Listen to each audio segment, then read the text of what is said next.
Hello, everybody. Just some announcements today before we get started. Um, as always, we have openings for the advertisements. First 5 you get free, and after that, we'll talk prices. I'm like I said, I've been saying I'm willing to negotiate. I don't really want to put a price down quite yet, just because I'm new to this. I'm not a fucking marketing major by any means. So I'm willing to, I might even be. I'd be willing to do it for a insignificant price. So yeah, just let me know what's going on with that.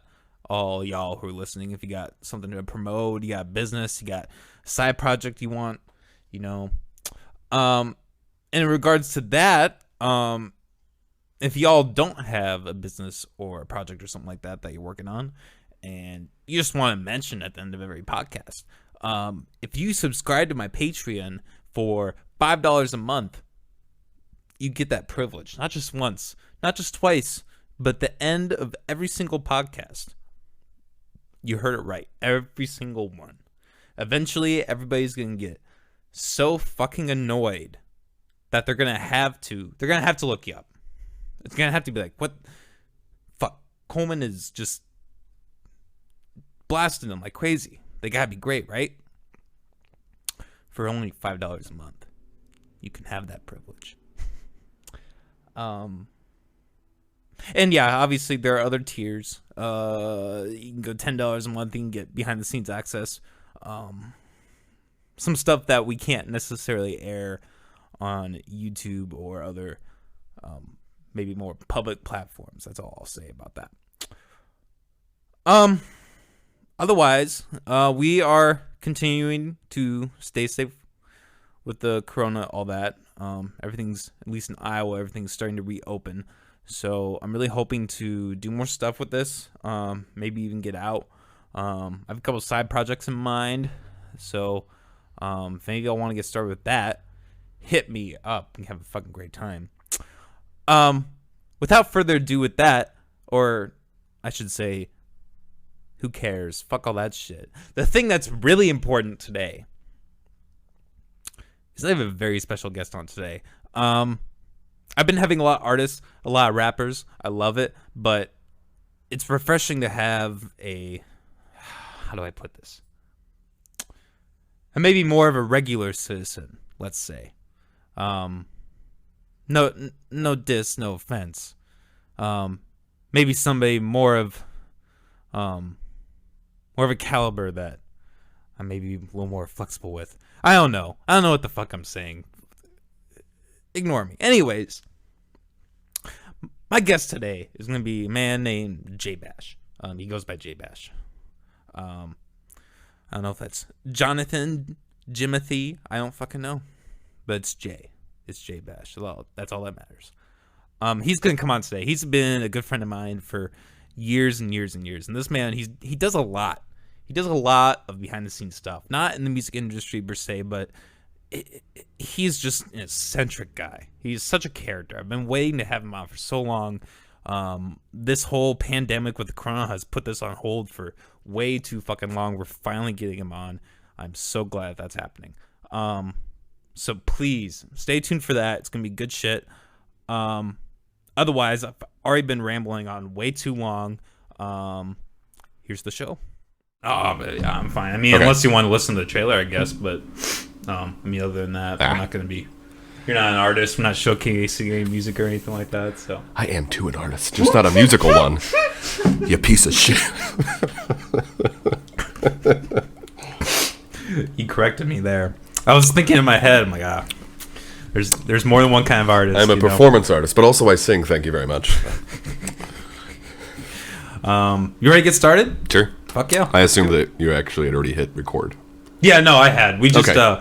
it's like it's live, but it's not live. Yeah, You understand what I'm I saying? follow. All right. I know how that shit works. And we'll take at least one break, depending how long it goes, maybe 2 if you want, but we'll just see. We'll just vibe with it. So. Cool. All right. Oh, Jesus Christ, I'm not even on the right. Come on, Coleman, get your fucking shit together, man. Oh, my shit is wholly untogether today, so it's fine. All right. Am I good mic distance? Yeah, Okay. your mic's all good. Okay. Hello, everybody. You are watching / listening to the McAllister Hours. I am your host, Coleman McAllister, and today I'm ecstatic for this episode. We've been talking about doing this for 2 months? Somewhere in there. Since its conception. Basically, hey, quarantine's happening. Let's try to make plans. Yeah. Which doesn't work. So here we are, 2 months later. Did not work. But yeah, we're here today, joined with J Bash here. J Maxwell Bash. J Maxwell Bash. The full entourage name. How you Yes. doing, man? I'm good. Good. Just chilling. Yes. As chilling as I can. I don't imagine anybody is exceptionally good at this particular moment in time, but No, this is new for all of us. Even with the podcast, we had a slew of people lined up right in April, and yeah. nope, that didn't fucking happen. Yeah, I mean, I got friends that teach music lessons. I got a guitar player friend of mine and a drummer, and they're like, well, I guess we're gonna see how this goes. People canceling or having to strictly do online lessons. Yeah. Which that thankfully is a thing we can do in today's day and age. I mean, I don't imagine pandemics in the 20s or 30s were all that ideal. So I guess to look at it in that sort of positive light, there are things that we can do to stay afloat. Yeah, exactly.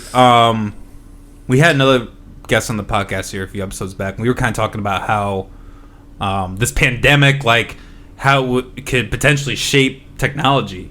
How it probably is shaping technology. Yeah. I mean, it's really shaping everything, but that especially. Feel like people have been really good about keeping in contact with others, which I don't think is something that we are very good at in general. Yeah. I know personally I struggle with it.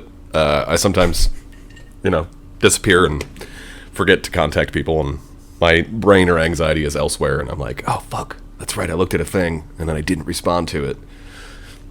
So I think a lot of people are bad at keeping in touch. I'm not from here. There's a lot of transplants, and so we all have friends elsewhere, and keeping in contact or calling people or whatever. During this, there is Zoom and other such things, and people have been able to FaceTime a fair amount, and I think that that's going to be something that'll stick going forward. I don't think people are just going to go back to normal. I think this kind of changed how we communicate. Yeah, definitely. A lot of it also kind of depends on I think the hype is slowly dying down, but I think it's going to be around for a while, so it's going to be interesting what the long-term effects of everything's going to be. I had not even heard of Zoom until this whole this whole thing fucking started. I thought it was just Skype and Facebook and all that. Yeah, that's what I thought. Skype was kind of the big one for a long time, but then I guess Zoom is what a lot of companies use because it's better for mass people, which I think you can still do that with Skype, but Zoom was designed to, I believe, have multiple people on at once instead of just a face-to-face with another person. So, but yeah, there's Messenger video call, which is kind of shit. There's Google Hangout, which is pretty solid. And Skype. And House Party. Did you do any house partying? No. Okay. House Party's kind of fun. There's a bunch of stupid games you can do on there. Oh, okay. And so then, it's all integrated. Your phone notifies you, this person is active on House Party, and so you can get a room of a bunch of people that can just join and say hello, even if you're not quote unquote friends with them. Just a bunch of people can jump in to the House Party, and there's all these dumb games you can do on it, and it's just interactive FaceTime, fun, stupid thing. I had a little bit of time with that. Yeah, it's good to be doing that. I personally have been I'm more of an introverted kind of guy, so I've been really taking this podcast has been taking up an enormous amount of time next to working full time. Which you have been doing this whole time, right? Yeah, you haven't much.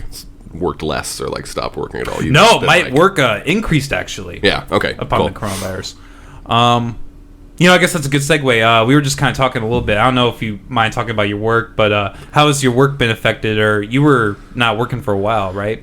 Well, so I am a bartender at a local spot, the University Library Cafe, which I will only refer to as the library going forward. But there is a library in Cedar Falls, and my library is way better. And if Jeff Lance, the owner, hears this, he can go fuck himself. Which I say with love. Anyway, yeah, I wasn't not working. My last shift was a Monday, it was like March 16th, because St. Patty's Day was the 17th, and that's when like we shut the world down, which was wild to think about. Like, Yeah. St. Patty's Day, the biggest drinking day of the year, pretty much. Huge profit loss. And yeah, but like that was a smart thing to do, because it's like, well, this shit's starting to become prominent and peak. Like, do we really want thousands of people gathering in the same areas to drink their asses off and all be exposed? Like, that's how you get spikes. Yeah. That's how like I don't know what happened there, but like Sioux City just like blew up in cases, and you know, that's how that shit goes down. So we were never like closed. I think I work Monday, Tuesday nights, and Thursday days, and I worked that last Monday we were open, and then Tuesday we were closed. I didn't work that Thursday. I did. I had Tuesday off, and then Wednesday I think we kind of like kept recalculating what was going on. I mean, nobody knew anything. That's the problem with this whole process. Is like, there's such a what's the correct word? Dearth of information, just a complete lack of information and knowledge. So like, I have to hear from my boss, who's a manager, has to hear from ownership. Like, so I'm hearing like who has to hear from the government, which in this particular case I think is a really wholly unreliable source. So just my opinion. No. So I have to hear like fourth or fifth hand, like what's happening and what we can do. And so I'm like, I don't know when I'm going to work again. I don't know where my money's going to come from, and our government is profoundly incapable, incompetent. But so yeah, we opened that Thursday for just like to-go orders, curbside stuff, and so I worked like 11 to 8 o'clock by myself, and it was just like a dead shift because everybody was panicking at that point. Like, we don't want to go anywhere, and you know. But then I was just working Mondays for a bit because I basically had to go from being a bartender to being a glorified food runner overnight, which is very different setting. Like, extremely. It was awful. Not preferred at all. I chose bartending because I love it. Like, I'm a little bit of a late bloomer. I've found things that make me money that aren't creative endeavors, which have never made me money. So finding a profession that I actually enjoy that still allows me time to do creative stuff that I'm not, you know, financially benefiting from much. But so bartending was that thing, and it's wonderful. And then all of a sudden I was no longer a bartender, and I had to take strictly to-go orders all of the time. So I would just be like running in and outside. You have to change your gloves every time. You have to wear a mask, which is really hard for a guy with a beard like mine and glasses. Yeah, holy shit. And it's not just like, oh, I'm inconvenienced, I don't want to wear it. It's like, no, functionally it's really hard. Like, I can't see because my glasses are fogged up. And like, I don't know if it's properly covering my face like it should. Like, it's kind of a nightmare to figure out on the fly. Yeah. And then all the while I'm like running outside, dropping food off while the phone's in my pocket ringing off the hook nonstop for people wanting to go orders and growlers. And so just like functionally it was like a total nightmare and just like a complete overnight shift of like what my job was. So it was like all of a sudden I was a new guy again, doing something completely new and way more stressful that I'm not comfortable doing in a pandemic setting, not knowing anything at all. So yeah, kind of a nightmare. Not something I would recommend, but we really didn't have a choice. So I technically had been working this whole time. I dropped down to just Mondays from 4 to 8 because that was all I could handle. And with unemployment and the CARES Act, financially, I was all of a sudden like sitting in a great spot, which is like a weird silver lining. Yeah, right. From all this, I was just like, holy shit, I have money in my account. This is awesome. Again, that's not something I expected because my anxiety during the beginning of all this was not knowing where money was going to come from and when I was going to work and how, and you know. If I don't have customers, if I don't have people in my bar, I'm not making tips, and therefore I'm not making money because that's how the service industry works. So to all of a sudden be sitting in a really great position was weird and definitely helped with anxiety stuff a lot. So, but I still didn't want to work. I mean, every time I was there, it was just, again, a nightmare, which is a word I've used a lot during these last 2 months, and I imagine others have as well. You're not alone in that one, for sure. But it's, I guess, sort of less of one now. But then there was like, you know, we were all allowed to reopen, not just recently for like actual dine-in service, but like a lot of businesses got the PPP loan, which was the payroll protection plan. So you know more about this than I do, probably. Get into it. I'm glad that you were able to continue working during all this shit, and that your professional setting didn't just completely change. No, yeah, you know, like that's awesome that some people have been able to do that. You know, I have a lot of friends that work from home, and or have been able to work from home during all this, so that's cool. Yeah. But yeah, all of a sudden, my company took a loan and was like, "Hey, you have to go back to work now, and we're going to pay you from this, and you can't be on unemployment." It's like, wait, what? Anxiety returns. More uncertainty on finances and job functionality and whatever else, and it wasn't great. And like Des Moines has like a profound, large group of service industry people. Yeah. Much of which many of whom know each other, and so, you know, thankfully we were all able to like keep in contact, and there's like a big Facebook group with like 1,000 people.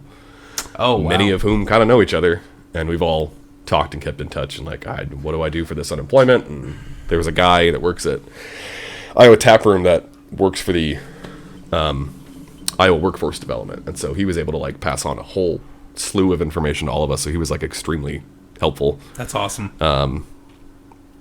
Yeah, it's been interesting times. I'm going on too much about weird technical stuff, but oh, you're good. You're good. not ideal.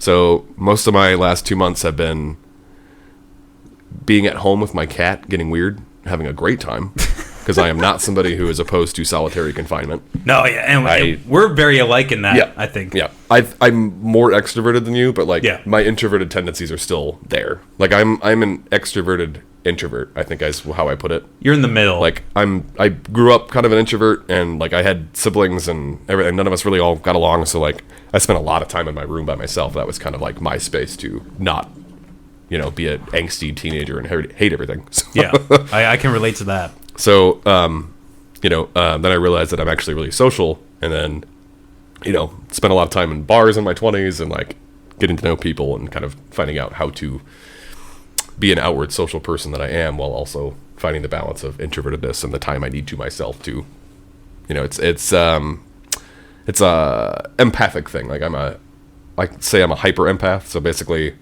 I feel everybody else's shit all of the time.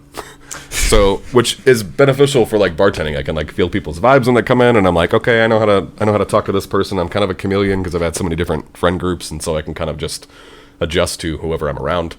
But I'm absorbing other people's feelings and energy all the time. So like I need a lot of time by myself to like decompress and figure out what I'm feeling and what's not something I just absorbed from somebody else that I was able to adapt to and have a good time with. And like, it's tricky.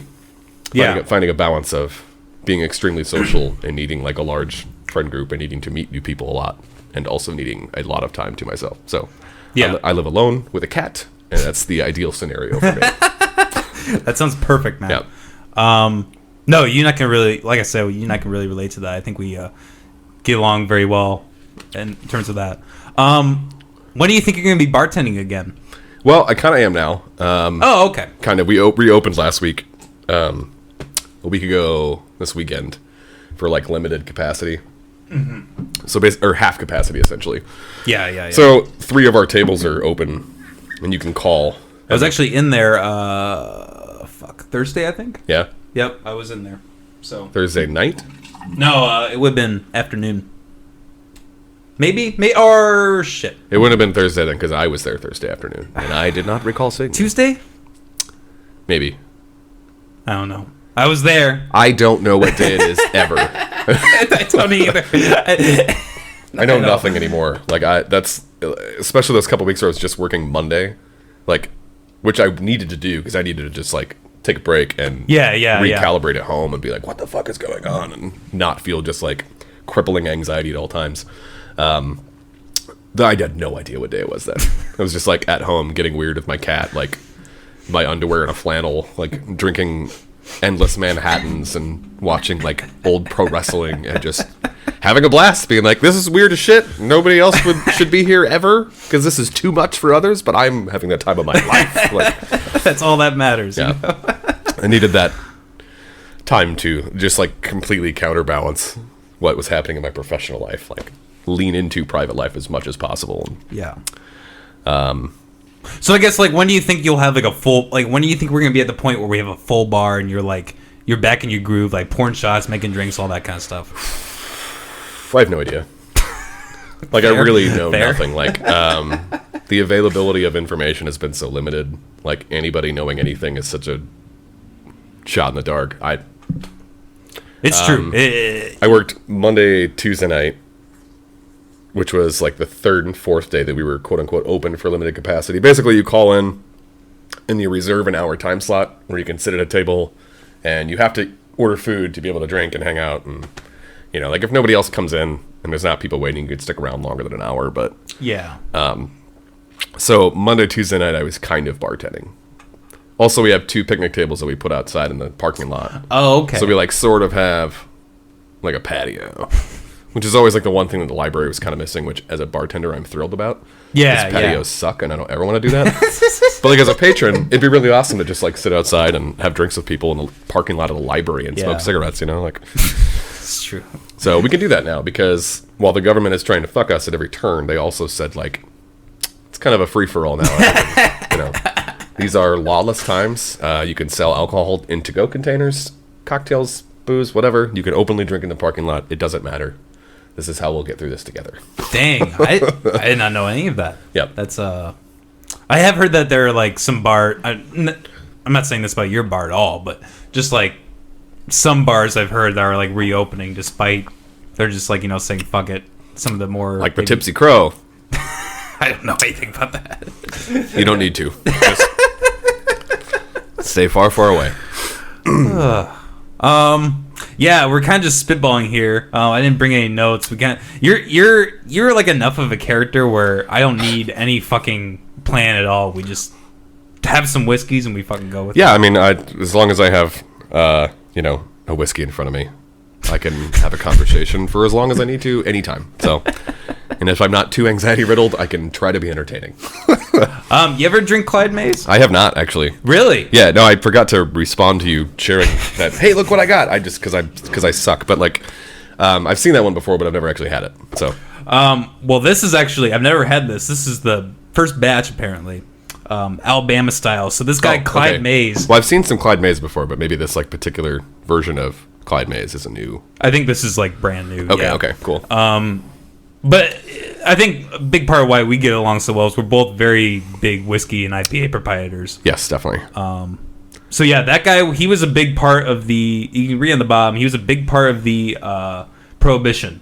Okay. He was like one of the leading people that like did whiskey, and he was really big in Kentucky, I believe. Okay. Here, let me look him up, actually. So Alabama, I'm guessing it's not far off from like, I mean, it kind of tastes like it too. It's like Tennessee whiskey, which isn't actually bourbon, but it's like, it's American whiskey. Yeah, made prominently with corn. It's not too far off. You know, maybe it's a little more rye, but yeah, no, this is pretty solid. I haven't had anything of theirs before, but I quite enjoy it. Here it is on the website. Can you see that? The Alabama style. Yes.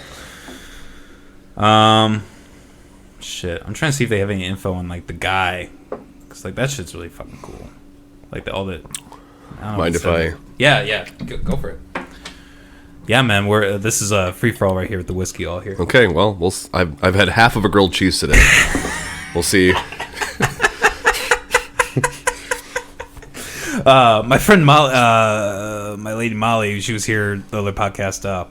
She has a terrible time. Like she's really new into like drinking and all that kind of stuff. Like she just had a really long period of her life. She's 24. She just really got to it really late. You know, that happened. Yeah, no, it took me a while. Like I didn't really party when I was younger, partially because my parents kind of like accused me of that shit, and like my way to rebel was to not do any of that. Because even as like a teenager, I was like this justified, like spiteful shithead. It's like I'll show them. I'm not going to do any of that, and they'll know at the end of this that I was right. So I mean, I think around 21, I found a couple beers that I liked because I never liked shitty beer. I didn't really like any hard liquor. And then I started drinking Boulevard. Oh, there you go. And I was like, oh, I could do this. So I mean, we'd go to like, me and some friends would go to this like karaoke spot and sing songs, and I'd have like 3 pints of Boulevard, and that was like how I partied in my early 20s, you know. Fast forward to 35, and I will drink all hours of the day, so much whiskey, and just not even like be bothered. Like my tolerance is so stupid high, and it sucks. Nobody should want a high tolerance. It's terrible. It takes so much to get drunk. It's expensive. I drink like 5 Manhattans in an hour at my house if I'm just by myself saying fuck it. And I'm like, I'm fine. Jesus I'm Christ. fine. I could take a nap right now, or I could just keep going. You know, maybe make a grilled cheese. But yeah, I had a fair amount of my early adulthood where I didn't drink much at all, so I totally get it. Like, I mean, I didn't even like whiskey till I was like 29, 30. Wow. Yeah, That's late. I'm really only like 5 years and 5-6 years into being like a big whiskey fan, and I dove way in as I often do with things that I like. But Damn. you know, so yeah, so she was getting into whiskey. Yeah. Oh no, not whiskey. Oh, She's okay, still okay. into the like. Jesus. She's still like to the like doing the hard mics and the vodka. You know, those basic drinks that you're still getting into course. when younger. But or When I was not younger, 19, I drank a few Mike's Hard Cranberries. Okay, Yeah. that's fine. It's nothing to be ashamed but- of. yeah, I did too. You know. There's no such thing as like girly drinks. Like, just like whatever you like. You know. Yeah, I feel You know, the same. the way. manliest thing one can do is drink something that others consider to be a girly drink, whatever that even means, and be like, ah, fuck you, I like this. Yeah, and like the even more manly thing on top of that is if you can convince them to like it. You Yeah. know what I mean? Yep. You're like, fuck you. This is actually really fucking good. You want to try it? They take 4 and they're like, oh my, they're fucking smashed. Like, Right. this is the fucking best shit ever. Like if you go to like, you know, bellhop or like bartender's handshake or something, and you get like some fruity cocktail with a bunch of, you know, fruits hanging out of it. Yeah. Like, oh, what's this little thing you got? I'm like, just try it. You'll love it. You know? Yeah, I don't know. I don't really do the mixed drinks so much. I don't but- really either. I just like, because it's not, I would prefer to like have a Manhattan or an old fashioned or just have straight whiskey. That's really my preferred thing, unless I'm drinking beer or wine. But yeah, I appreciate them. And if you get a nice fruity cocktail on occasion, it can taste good. Yeah, exactly. But it's not really my jam. I just don't like sweet, fruity things. But it has nothing to do with it being like a girly drink or whatever. it's kind of like having like I don't know, like the authentic taste to like a hard, stronger liquor. You know? Yep. I really enjoy that. So again, I've drank so many Manhattans these last couple months. Refresh my memory. I'm not like really into the Manhattans. Okay, Was that so Manhattan and old fashions are not too far off, but like Okay. Manhattan is more like cherry sweet and less like see. sugary sweet. And it depends on how you make them. There's like endless variations on how you can make Manhattans Yeah. or old fashions, especially. I think Manhattan's pretty standard. I think it's whiskey, sweet vermouth, cannot be dry or else it'll be terrible. And then you put some bitters and you put a cherry in it with a little bit of like the cherry juice that'll come in, and then that's your Manhattan. It's pretty simple. I think it's delicious because I love cherry. I don't really love sweet, but I like cherry sweet. And my Manhattans are strong. So it's like this boozy cherry sweetness, and it's fucking delicious. And I drink a lot of them. Yeah, it's good shit. So like, what was the first thing you'd say you like drank? Like when? For me, it was Hawkeye vodka, like the worst Really? place you could start. Wow. Yeah. Yeah, that's rough. But, you know, you dove right in, you know? If I'm going to Yeah. do this, I'm going to fucking do this.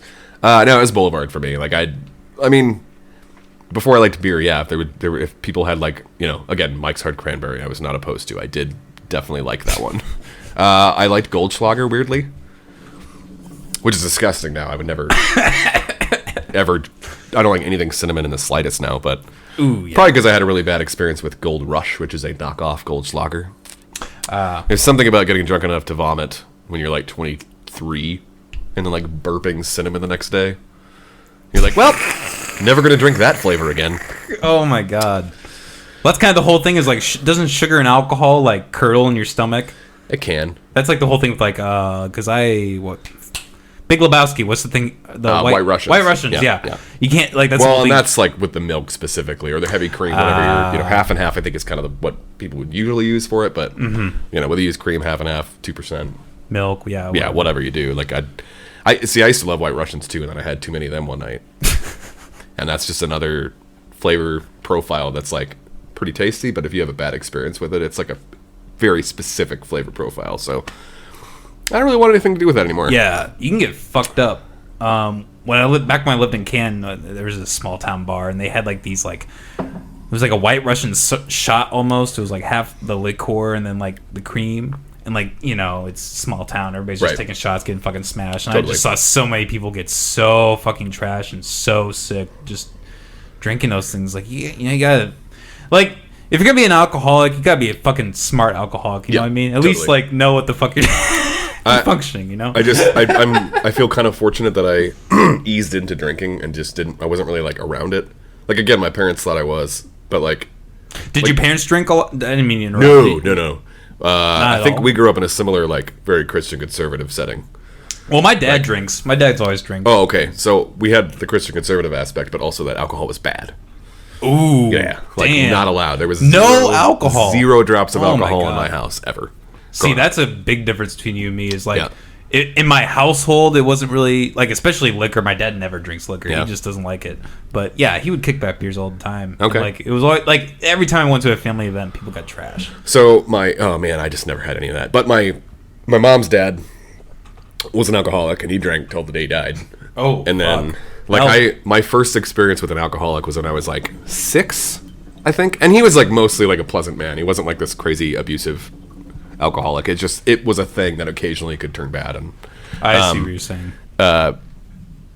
where was I going with this? Oh, when I was younger, like 6, 7 years old, something like that. He lived in Illinois, and we'd go visit him for like a weekend or a week with him and his wife at that time, and then we'd go to like St. Louis Cardinals games and hang out. And I remember my first experience was smelling it on his breath, and I went to the fridge to grab something like a juice. I think it was a juice that my mom said I could have, and he like breathed alcohol into my face and grabbed my arm and was like, "You don't ask your mom, you ask me."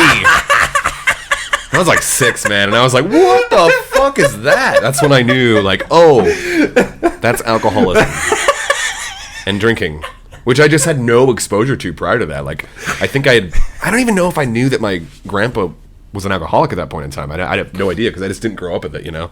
Yeah. And then on my dad's side, he like was kind of a little bit more like strict militaristic type upbringing. So like alcohol was just bad and not allowed, even though nobody was really an alcoholic prior. It was just like, nope, not good. Damn. And my dad claimed that he tried it one time. He tried a beer one time and never liked it. But I think it's because it wasn't allowed, and that just like kind of stuck with him. So yeah, that was my household growing up. Yeah, like so what'd you try naturally, it? I'm a 35-year-old bartender that drinks all of the time now, because we are all products of our environment, whether we go with it or against it. Like, Exactly. yeah, so here I am. But I didn't drink for a long time, so yeah, Boulevard. That's always what I claim was my first like thing that I enjoyed. I liked Yukon Jack for a while. That sounds familiar. That's a whiskey, right? It's a Canadian liqueur. Oh. But it's also 100 proof, so it's strong. Holy but it's got a sweetness to it, but it's also got this weird like pungent funk to it. I don't know. A lot of people don't like Yukon Jack, but it was a particular flavor and it was strong, so I liked it. But then like as soon as I started liking whiskey, that was that. Like and I never drank Yukon Jack again. Damn. I don't know if this is possible, but I want to say I was hanging out with this fucking drunk ass alcoholic, but he had this rum that was like he said it was like 110 proof. That exists. That does exist. There's some that's higher than that actually. Oh, okay. Yeah. Okay. We had a couple at Skull when I worked there. What's it called? I feel like it's called like Prohibition rum or something. Damn. Like the bottles are very like abrasive because it's like, hey, this is really strong. And it's literally like 65-67% alcohol, something like that. Holy shit. Yeah, it's wild. But I had some of that one time, and I remember like I was just drinking it like with Coke, like mixed with Coke, just like, you know, any other regular rum and Coke. I'm like chilling at this guy's house, sitting back on the coffee counter, or not the coffee counter, the kitchen counter. And then like I blacked out, and then like 10 minutes later I woke up on the floor. And then like I was just like we stayed there for some reason for like 3 hours, and I was just like on my ex-wife's like lap, just like sweating, and like I thought I was gonna die, man. Like, wow, that was the last time I didn't fuck with rum again for a long time after that. So that is a very unique rum that is not like other rums. Like that should not be indicative of the entire style of rum. No, I don't want to like make people think that that's what happens when you drink rum. But no. I just happened to be in an odd situation with like an extreme alcoholic who is drinking that shit. Yeah, like not because it's fun or entertaining, but because that's what he needs to to be get on that to level. where he needs to be. Like, yeah, no, I get it. I mean, it's fucking sad too, but also like I get it. Like, yeah, I'll never forget like seeing that many empty bottles around his apartment and just being like, I'm so broke. Oh, I'm gonna go drop $100 and get all this alcohol. No wonder you're fucking broke, you dumb. You know. Yeah. I'm not trying to diss people drinking. No, Obviously, I mean, you it's drink. like it's a alcoholism is a very specific like disease, and it's hard, and it's a thing. Not discrediting that by any means, but there is another level of it that's like, Yeah. oh wow, this is rough.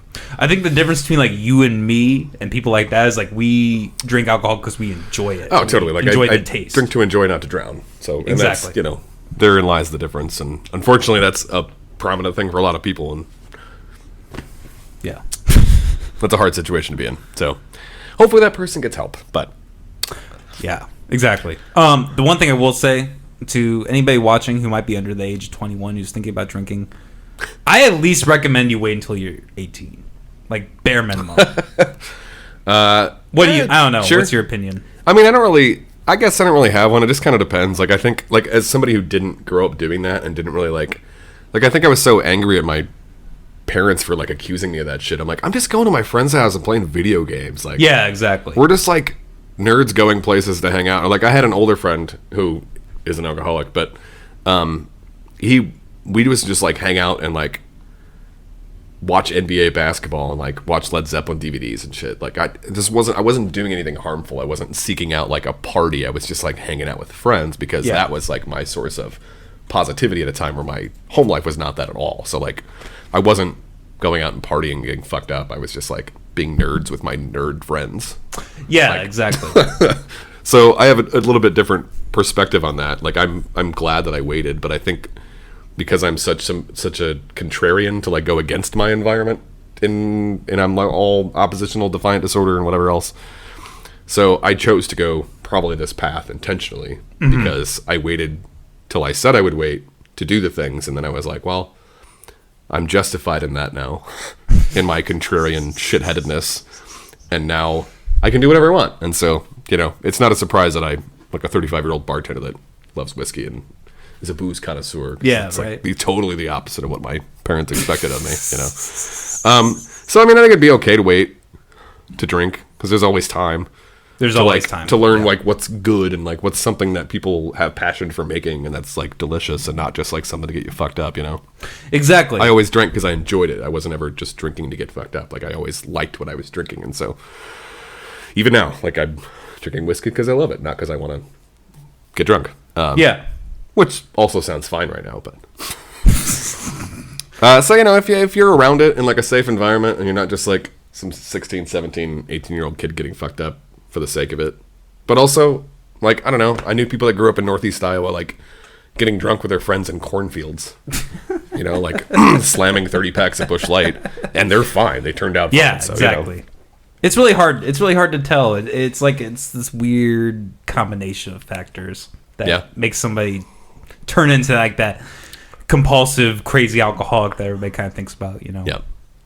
There's a balance to find, as in all walks in life. There's a balance to find. Sometimes it can be hard, but Exactly. I want to get into this with you later, but that the difference that you and I have in drinking is you're a big wine proprietor. That's like the thing with me is like, and I really, getting into this discussion about like, the craft of alcohol. Part of me really wishes I appreciated wine because there is like a huge craft in alcohol. Yeah. I can't. Maynard Keenan, I think his name is. Maynard James Keenan. Yeah. Yep, the guy from Tool. Yep. Like he has his whole he does his own wines. Johnny Depp does. Oh, his yeah. own, And, it's like a whole craft. Maynard's serious about it too. Yeah, like yeah. because there's a lot of guys like David Coverdale, like the White Snake singer, has he's got a line of wine, and it's probably not good, and he's just like, you guys make this. I'll put my name and label on it, and like whatever you need me to do, I'll get a paycheck. Yeah, right. But Maynard, it's like his winery. It's his wine or his grape. What's the term? Whatever, fields of grapes. Yeah. Vineyard. There you go. There we go. God, vineyard. It's his vineyards. Like it's his shit, and he's super passionate about it. It's like him and another guy that are like the main two guys of that operation. Like he does it all. Like he's super into it. I went and saw. I went to Lollapalooza in 2009 in Chicago. You saw Tool? Yeah, I've seen Tool a couple times. I saw them when they came here. I used to be way more into them. Now I'm kind of indifferent because my music taste has gone everywhere, and they just stopped making music for 12 years. Yeah. And 12 years, which were like my 20s and early 30s, and I'm like a giant music nerd more than I'm anything else. So like, of course I'm gonna not. Sorry, see you guys some. I haven't even listened to their new album. It came out like a year ago. Wow, really? Yeah, I don't know. Like I don't know. I got into different stuff, and it's not what the hype is made out to be, but it's worth a listen. I mean, I still love Tool. Like I went and saw them here at the Wells Fargo, and I was just like, oh god, genuinely still love Tool. I just never listen to them anymore. But anyway, I went and saw Lollapalooza 2009, and they were the headliner one of the 3 days, and he came out on stage, and I'll never forget this. He goes, because he's so weird, and he just like slowly walks up to the microphone, and he's so just like docile and just like, and he like, I hope you guys all know that I'm missing my harvest of Sauvignon Blanc to be here today. So I hope you're happy. And then he went back to the drum set, stripped down into his underwear, and then that was it. That was the show. He did weird dance moves by the drum set and sang while his band played wonderfully. And I was like, I love Maynard James Keenan so much. It was so great. It's like, I hope you're all happy. It was so funny. Like, he's being kind of like tongue-in-cheek, but he's also serious because he's Maynard James Keenan and he's a lunatic. And he's like, I take this shit seriously. This is the thing that has afforded me the ability to do what I'm passionate about. That's not music. And I hope you're all happy that I am missing that to be here for you. I loved it. I'll never forget it. It was the best. Oh, Tool's great. Like, their whole, like... They had, like, that... Or they have that, like, Nirvana vibe to them where, like, they just don't want to be there. And they make it... I mean, not that they don't want to be there, but I don't know. They're like... Also, they spent a lot of time, like, building up, like, their mystique and, like, their lyrical concepts, which I don't really understand. Because I don't have that time to do that. And just like Tool has kind of built up the whole mystique about them. Like they know what they're doing and they're smart about it. Like so, but there is also part of them, and especially like Maynard, where he's just like, I don't want to do this. But there's part of me that also thinks that they're just doing that to like further build the vibe of Tool and like I see what you're saying. Tool's my favorite. Like you don't understand them like I do, like that kind of stuff. I feel like that's a thing that they actively like feel the fire of. Even if they're also giving off the vibe of we don't care. Did you ever follow the Tool page on Facebook? No. It's fucking ridiculous, man. It's just a troll. That's like really? Like it's like probably that sounds about right. 15% Tool content and just like 85% just whatever the fuck. Like that sounds like something I don't need to spend any time on. Right. Good shit, man. Talking about live performances, you've probably done the concert circuit quite a bit, I would guess. Like attended live music concerts? Mm-hmm. Oh yeah, totally. I grew up in Cedar Falls where there was like a couple of smaller live music venues, and that's where I like in my teenage years got into like hard rock and metal music and things like that. And but I was into bigger national. I've always been a music guy, and being in Cedar Falls and not having a lot of people around me who were super into the same thing I was, I never went to a lot of shows, really, like bigger shows. Mm-hmm. And so fast forward to now, like a lot of my 20s was seeing like some local stuff, being kind of disappointed by local stuff. If there was like one big touring artist a year who came through town, it was like, fuck yeah. Like, it just didn't happen all that often. But I'm in Des Moines now and have been for 4 years. And Des Moines is big enough now where we get a lot of national touring acts, and it's fantastic. So I've seen like so much live music since I've been in Des Moines, and even then I still feel like I have like proverbial FOMO, fear of missing out. Like I feel like no matter how many times I go to a show, like I try to go to like 40 or 50 shows a year.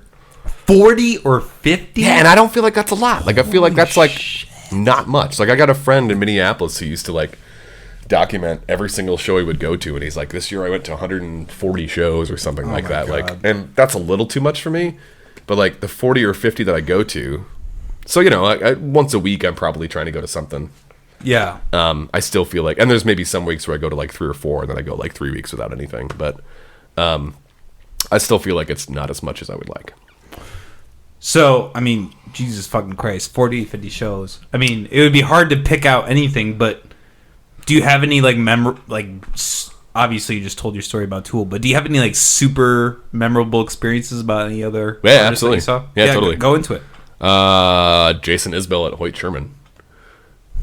That name sounds familiar. I'm not. It's like the alt country genre. He's almost more like Americana now than he is anything. But he came up with the Drive-By Truckers, who were like a perennial southern rock alt country band. They were like twangy shit for people who weren't like terrible hicks. Like, the stereotype. To be as blunt as I can be, it's that type of music for people who aren't just like Toby Keith, motherfucker. Like, oh my god, yeah, right. That which is the worst, most deplorable type of music on the planet. But that's a whole other topic of conversation. So Jason Isbell came up with those guys, but he had some substance abuse issues. He was only on 3 albums. He was kind of like their George Harrison. So like 2 or 3 times an album, it was his song that he wrote and he sings on, which he's a phenomenal singer, great voice. But their other 2 main guys are also singer-songwriters. So it's kind of a Beatles-esque thing where like you never know who's going to sing song to song, and everybody contributes, and it's just this big collective effort of creative, talented dudes and musicians. And so Isbell was just like another shot in the arm that they didn't need because they were already awesome. They had this like crazy epic album called Southern Rock Opera, which is like this epic odyssey of like living in the South growing up, somebody that's more liberally inclined, but like being like the not cool kid who's like into rock and roll and like Neil Young and like, the Southern thing as they call it. Like, it's a fascinating world. And like somebody who grew up in like small town Iowa, which isn't exactly like, it's not South at all, but like, no, you can relate to that. Yeah, just being somebody that growing up in an environment that I don't identify with at all. Yeah, like, yeah. Like a staunch, like oppressive environment that I don't identify with at all. That's kind of like what the Drive-By Truckers are for like Southern rock country music. Is like we're like liberally inclined, or just not what you would expect from us, and we're like intelligent, thought-provoking people, and that also like to rock and roll and kick ass. So yeah. Jason Isbell was a part of that, and then he got essentially unceremoniously removed from the band because he couldn't get his shit together. And so then he launched his solo career, which he had tons of songs that he'd been writing forever. And I think his first 3 albums he was not sober for, which they're great albums. But he finally got clean in 2013, his Southeastern album, which is like widely regarded as his best one. And it's just like super depressing, like heartbreaking, but like killer storytelling Americana music. Like it's the fucking best. Damn. And I lost my aversion to twang probably about 4 years ago when I moved here.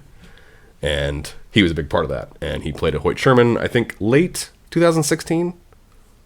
Somewhere in there. Like, I moved here beginning of 2016. And then we went and saw him at Hoyt Sherman. And it was unreal. It's like a top 5 show for me all time. It's like I'd been listening to him a lot up to that point. But just like the sound there and his like emotional intensity. And just kind of like this melancholy, like phenomenal music and lyrical content. His voice is fantastic. So everything like fell into place pretty much. Yeah, no, that was like the show that was like, oh, this is like going to be an all-time guy for me. And then shortly after, I mean, he's my second favorite artist of all time now. Like, even though I've only been listening to him for like 4 years. He's like, I reach for him more than I reach for anybody else. So, Damn. And that Hoyt Sherman show was a big part of that. So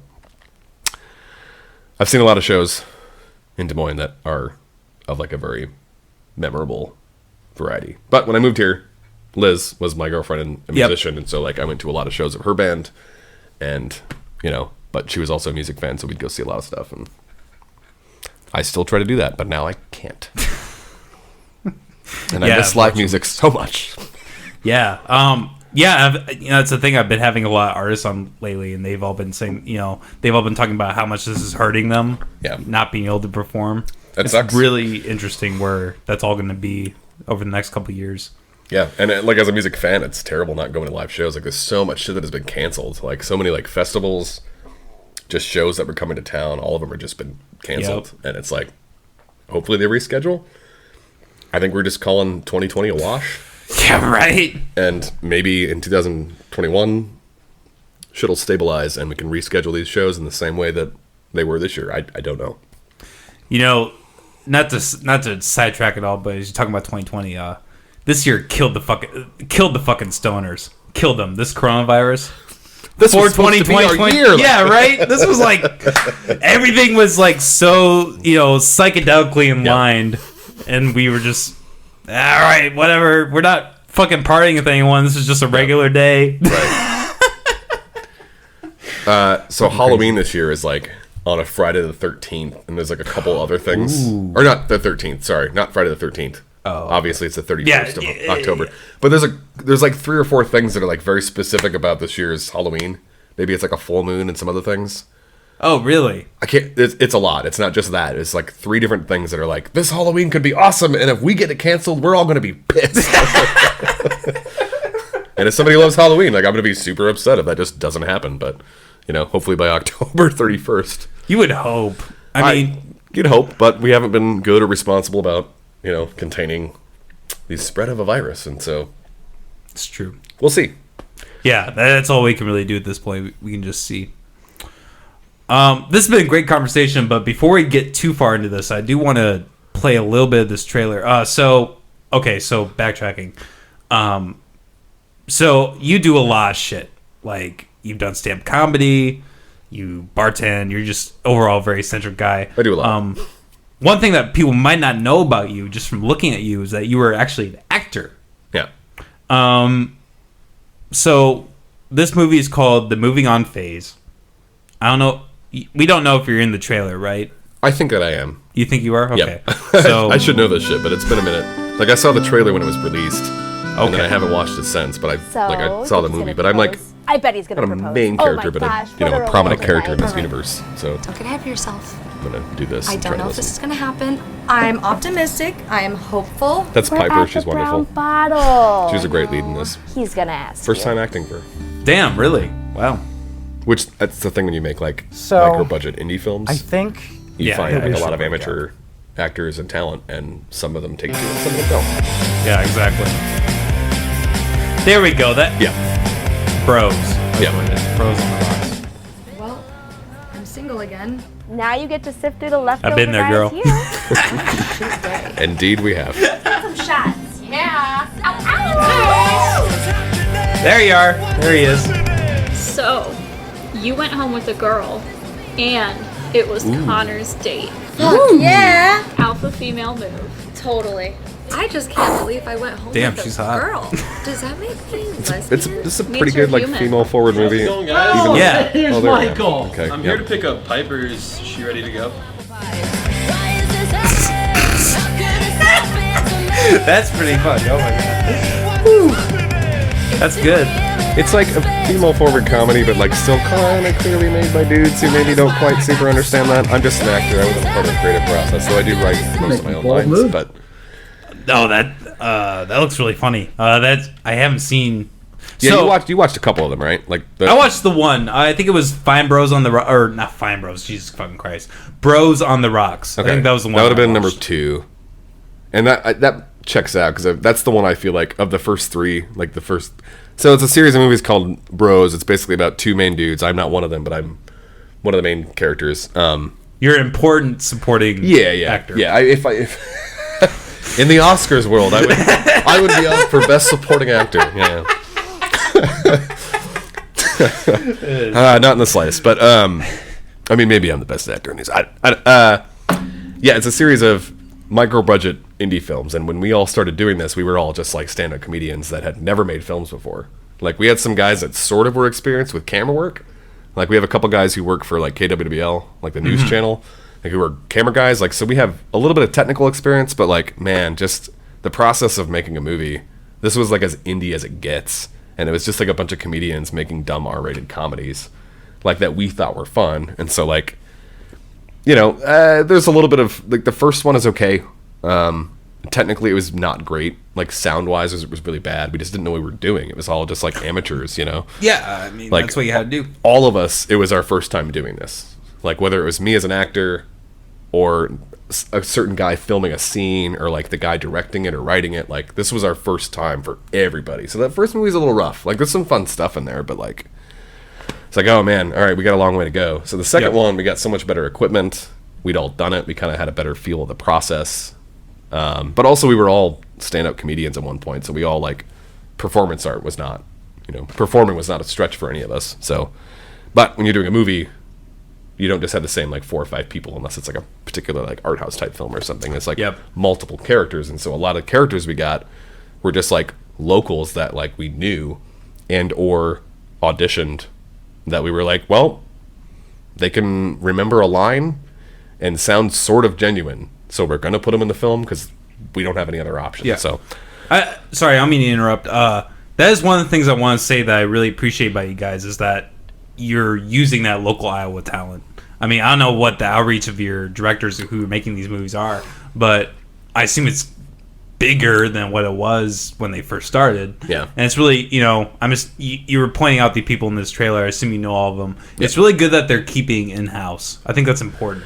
Yeah, so the first 3 movies were all like the Bros trilogy or whatever. It's kind of like a Kevin Smith-esque sort of thing. And like some people compared our first couple movies to Clerks, not in quality, because Kevin Smith's way better than we could ever try to be, but like just like a similar setting of like having recurring characters hanging out and talking and having just like conversations. Like a lot of these movies are just like me and 2 other dudes sitting at a bar having a drink talking about what the best bowling movie is or what the best baseball movie is, like or the best sitcom of all time, or like, is Happy Gilmore a golf movie or a hockey movie? Like, it's quintessential like Iowa dudes hanging out and existing in life. It's just like people going to bars and hanging out. So it's very indicative of like actual like 20s and 30s like adult males in small town Iowa. Yeah. It's like that's just what we do. We go hang out at bars, we talk to our friends, we talk about stupid movies. So it's pretty like real life accurate, I think, even though it's a movie, but like that was the first 3, and then we went in a different direction for the next 2, which were a little bit more like romantic comedies, but it was all the same universe. So like my character is still there as the same character, as well as a couple other people who are the same character. Like, so it's kind of a Kevin Smith world, recurring characters, that sort of thing. So okay, yeah. So tell us about like your experience with acting. Like, what goes into all that when you're working with these guys, you're like doing all these movies. What's the process? Go more into depth with that, if you will. So we're not like super scripted. We tried a little bit with the second one to be a little more scripted, but some of us struggled with that, like getting everything down. So we'd like, we'd show up to a shoot and then like somebody wouldn't have their line memorized, or we'd like be nervous, like struggling to remember a line, and so it's obvious that you can see on that person's face while they're acting, like, oh, I'm trying to recite a line instead of just perform. And so, for me personally, I'm relatively good at just kind of improving. Like if I have a general outline of the script, I feel like I can just kind of work with that and do my own thing. And if we do enough takes, we will find the gold that we're looking for. It's not hard. My character is not like a stretch for me. It's not like I'm Harold the hipster, which like that's a term that means something different to me. Like me growing up, that term always meant like little skinny assholes with shitty mustaches that only liked things ironically. And those people made me really angry because they liked some of the things that I liked, and I was like, I like this shit genuinely.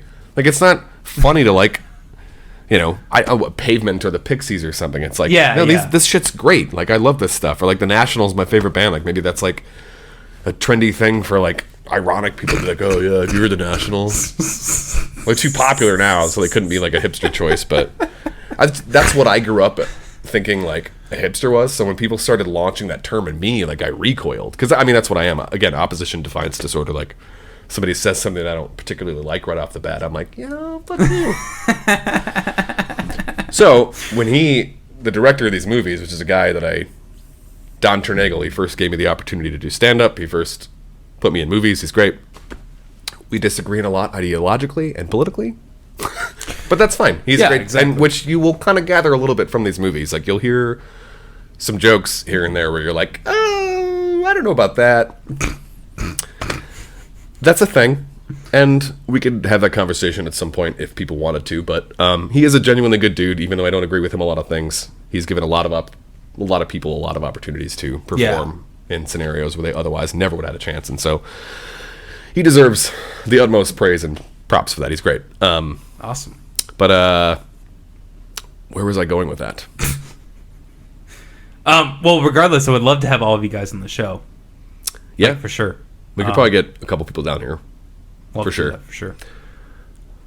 We were talking about your in-depth, kind of just going into what your process is. So I guess that's why I'm curious. Like, that first film, you kind of said was more freeform.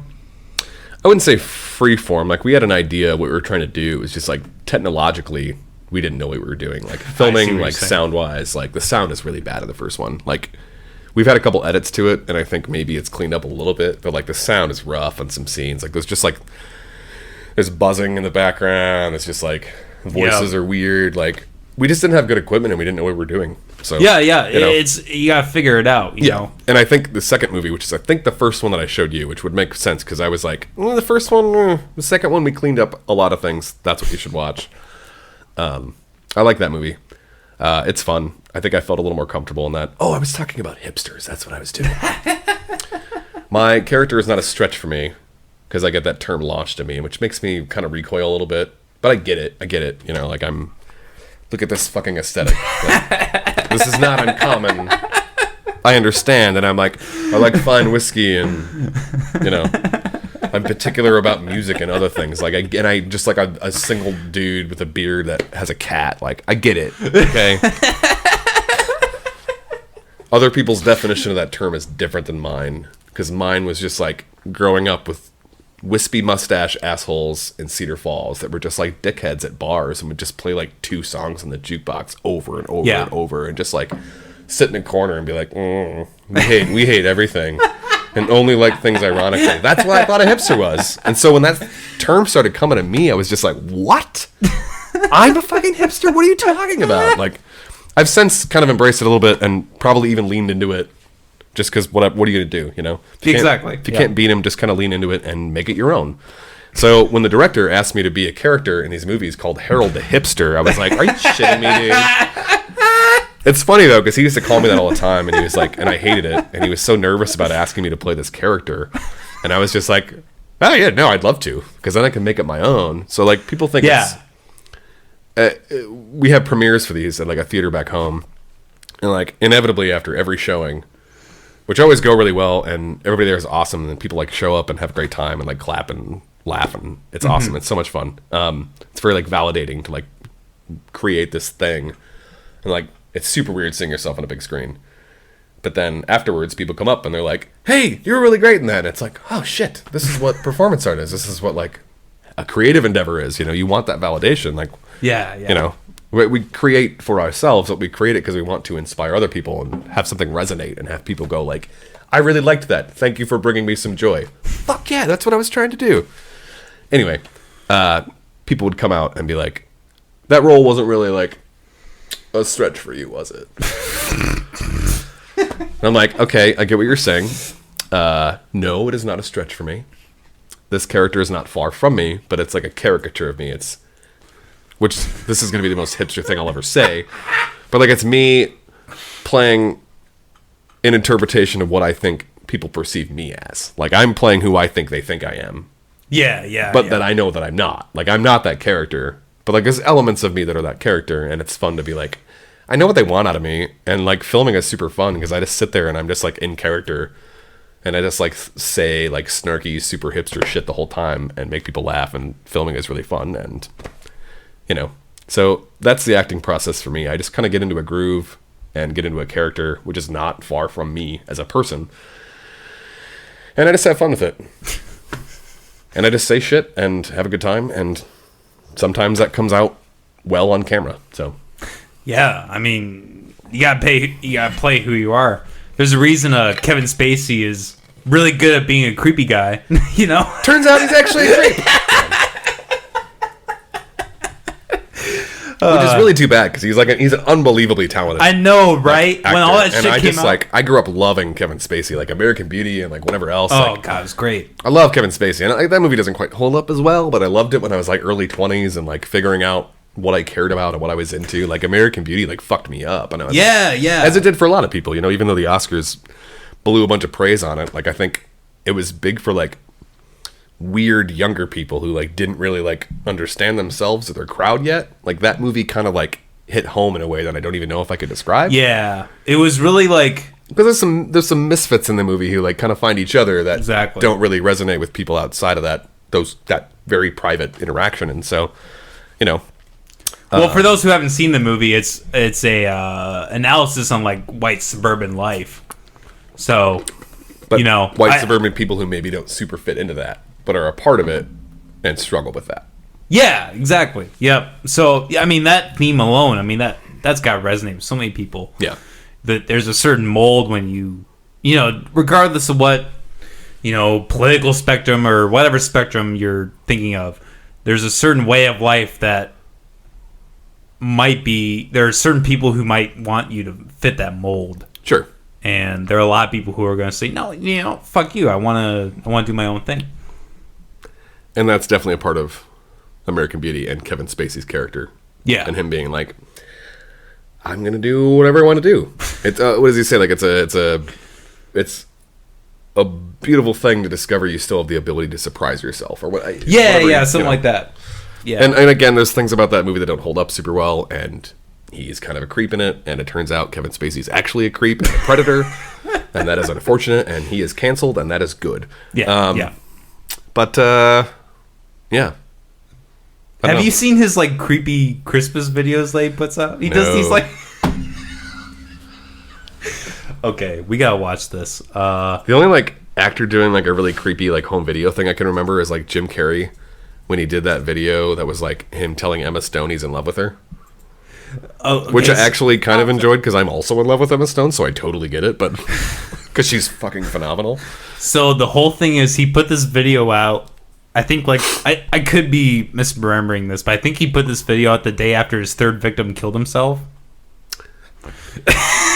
So that's had 3 people. Yeah, I think it was. Oh my god, I didn't even know that. Like 3 people. I know, like I knew somebody personally. Well, you know what? Actually, that's weird. We don't need to go into that. Okay, that's fine. There's a guy back home that was a DJ, a radio DJ for a long time, and he was really awesome. And he had a really like unpleasant experience with Kevin Spacey that he ended up talking about. Well. Not to make shit too dark, but that person has so actually... in like the most anonymous, ungeneral terms, can you describe? I'm just honestly really curious. It was a weird bathroom experience, where Kevin Spacey was like super creepy to him, and so this person was awesome. I don't necessarily want to say him by name, just in case people don't like. I don't know, but he was really great. But he was also like on a couple movies of ours. He did some voice stuff, and also like I knew him in my mid-20s. Like, I met him a few times, and, like, I would call into his radio station, and he, like, knew me, and we'd, like, chat some, and I'd, like, request songs and whatever else, and tell him to stop playing so much Foreigner. And, like, he was really awesome, and he was, like, a super talented, like, charismatic dude with a phenomenal voice, and, like, he also had really bad depression, and he killed himself, and it fucking sucks. And, also, he had a shitty interaction with Kevin Spacey, so maybe it's 4 people. And I mean, probably more than that. And he talked about it in a way that was like he was weirded out by that interaction, but like that was not the thing that like caused him to end up being where he was at. He had really bad depression, and it just there was a whole lot of factors. But he did have a really unpleasant interaction with Kevin Spacey, and he's no longer alive. Really so fucking weird. Kevin Spacey's canceled. Fuck that guy. I don't care how talented he is. Like. But I mean, it's like you said, it is really sad because I do like even this day, like I like to watch back on those movies and be like, that's fucking great acting. He's so talented. He's such a great actor and performer, and he's such a predator piece of shit. And that sucks. But like, also a lot of creative types are fucking troubled and like exactly. And I'm not saying that he's troubled and like apologizing for his actions. Like that dude made his choices and he's a predator. Exactly. And it's not okay at all. It's like Weinstein, you know, like they produce some great fucking movies. So many good movies. Like, so many fucking movies. But like those weren't his creative productions though, so it's like the term is like cancel culture or whatever, and it should be that. Like if you are a predator, you're done. Like Louis C.K., who's like one of the most brilliant, innovative, relevant comedians and writers and performers of our fucking time, is also a predator. Sorry, dude, you canceled. Get the fuck out until you can figure your shit out and atone for it. And he hasn't atoned for it, and so nothing he's going to do is going to be relevant until then. So, well, this is not to go super hard into that stuff, but as a performer in the comedian world and whatever else, like that shit's important to me. So you're gonna want to put in the headphones for this. Yeah, you gotta listen to this shit, man. This is so he put this out. I think it was Christmas of last year, or yeah. You didn't really think I was going to miss the opportunity to wish you a Merry Christmas, did you? Why is he doing a weird pretty voice? Good year. He's trying to do his like Frank character from House of Cards. And in Oh. light of that, I've made some changes in my life, and I'd like to invite you to join me. As we walk into 2020, Made some changes. I want to cast my vote for abusing people. more good in this world. Ah, yes, I know what you're thinking. Can he be serious? I'm dead serious. And it's Oh, not are that you? hard, trust me. The next time someone does something you don't like, you can go on the attack, but you can also hold your fire and do the unexpected. You can Like, make a really kill them off-base, with kindness. terrible Okay, video. you didn't hear that. He said, okay, so Kill them with kindness. kill them with kindness is what he said. Like, he put this out the day after that fucking... What the fuck? Yes, that stupid ass music at the end. Oh boy, that's I really shouldn't be laughing because it's like you no, know, it's fine. It's okay to see humor in tragedy. Like, how else do we get through shit? Yeah, Like, yeah. in our particular world where there's a lot of like heavy, hard shit to deal with on a daily basis, it's like if you can't laugh at stuff, like, what are you gonna do? You know, that's baffling. That's one of the most off-base, off-putting things I've ever seen. I've made some changes in my life. here at the McAllister hours. J Bash is having a. I think we need another whiskey. What do you think? Sure. You know, maybe slow down my rapid form of speech that I currently have going. No, you're good, man. It's I tell everybody that comes on the podcast, they're always so worried. They're like, "What if I talk too much? Am I interesting?" Like, dude, it doesn't fucking matter. We're here chilling. We're here like content. Content's about talking. When I'm at work and I'm listening to a podcast, I want to hear people talk. Totally. I mean, that's what a podcast is conversation and listening to people talking about things that you find interesting. So, hopefully we've done that. But I haven't had much human interaction outside of work and, like, the one person that I've spent a lot of time of quarantine with. So, like, I don't necessarily know how to be, like, here. I mean, not that there's a room of people, but, like, here's a room of people. How do I talk to them? How do I be in character? How do I speak? Phonetically, am I pleasing right now? Or am I speaking 1,000 miles a second, words a second, and need to slow down? You've been good. I think you've been great. Because this whiskey has not slowed me down. It's only sped me up. Which, again, speaks to my stupid tolerance. I hate it. It's not a brag. It sucks. Keep a low tolerance. It's so much cheaper. So much more enjoyable. So kind of on that basis of like, not really with it, but like tolerance. While I get into this, I'm gonna light some shit. But we were kind of talking earlier. We were talking a little bit about like you recently got into mushrooms. Oh, yeah. Do you want to talk about that? Yeah, absolutely. So I have a weird history with anything not alcohol, which alcohol is the one thing that I kind of like adapted to relatively well. Because I just kind of like eased into it. It took a long time for me to find something I enjoyed.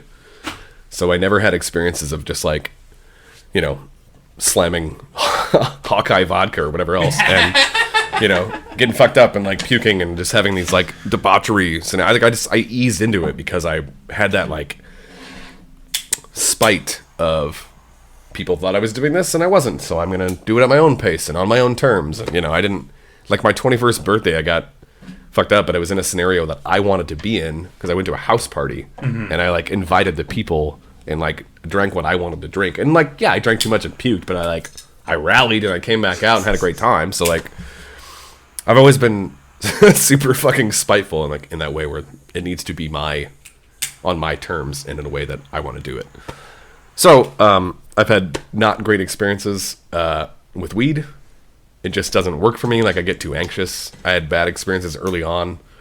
Like, there was one time a friend of mine, the second time I ever smoked weed, my friend had this, like, crazy strong shit from Colorado, which this was when I was 19, so 6 years ago. Damn. 16 years ago. Holy shit. And he had chronic back problems, so he'd been smoking forever and was a little bit older than me, so he got stuff from states where, like, Okay, yeah, so was you could it get medical? good stuff. Yeah, totally. Damn. Like 16 years ago, medical grade in Iowa, that was not a thing. Like, Yeah, no, you know, no. you had friends finding ditchweed or like something that would get you close to where you wanted to be. Like, but he had super strong shit, and it was the second time I ever smoked. And I took like 2 hits from a fucking pipe, and the room spun, and I passed out. Like, I fucking fainted. Oh my god. Yeah. So, as a 19-year-old, exploring this shit for the first time, I'm like, what was that?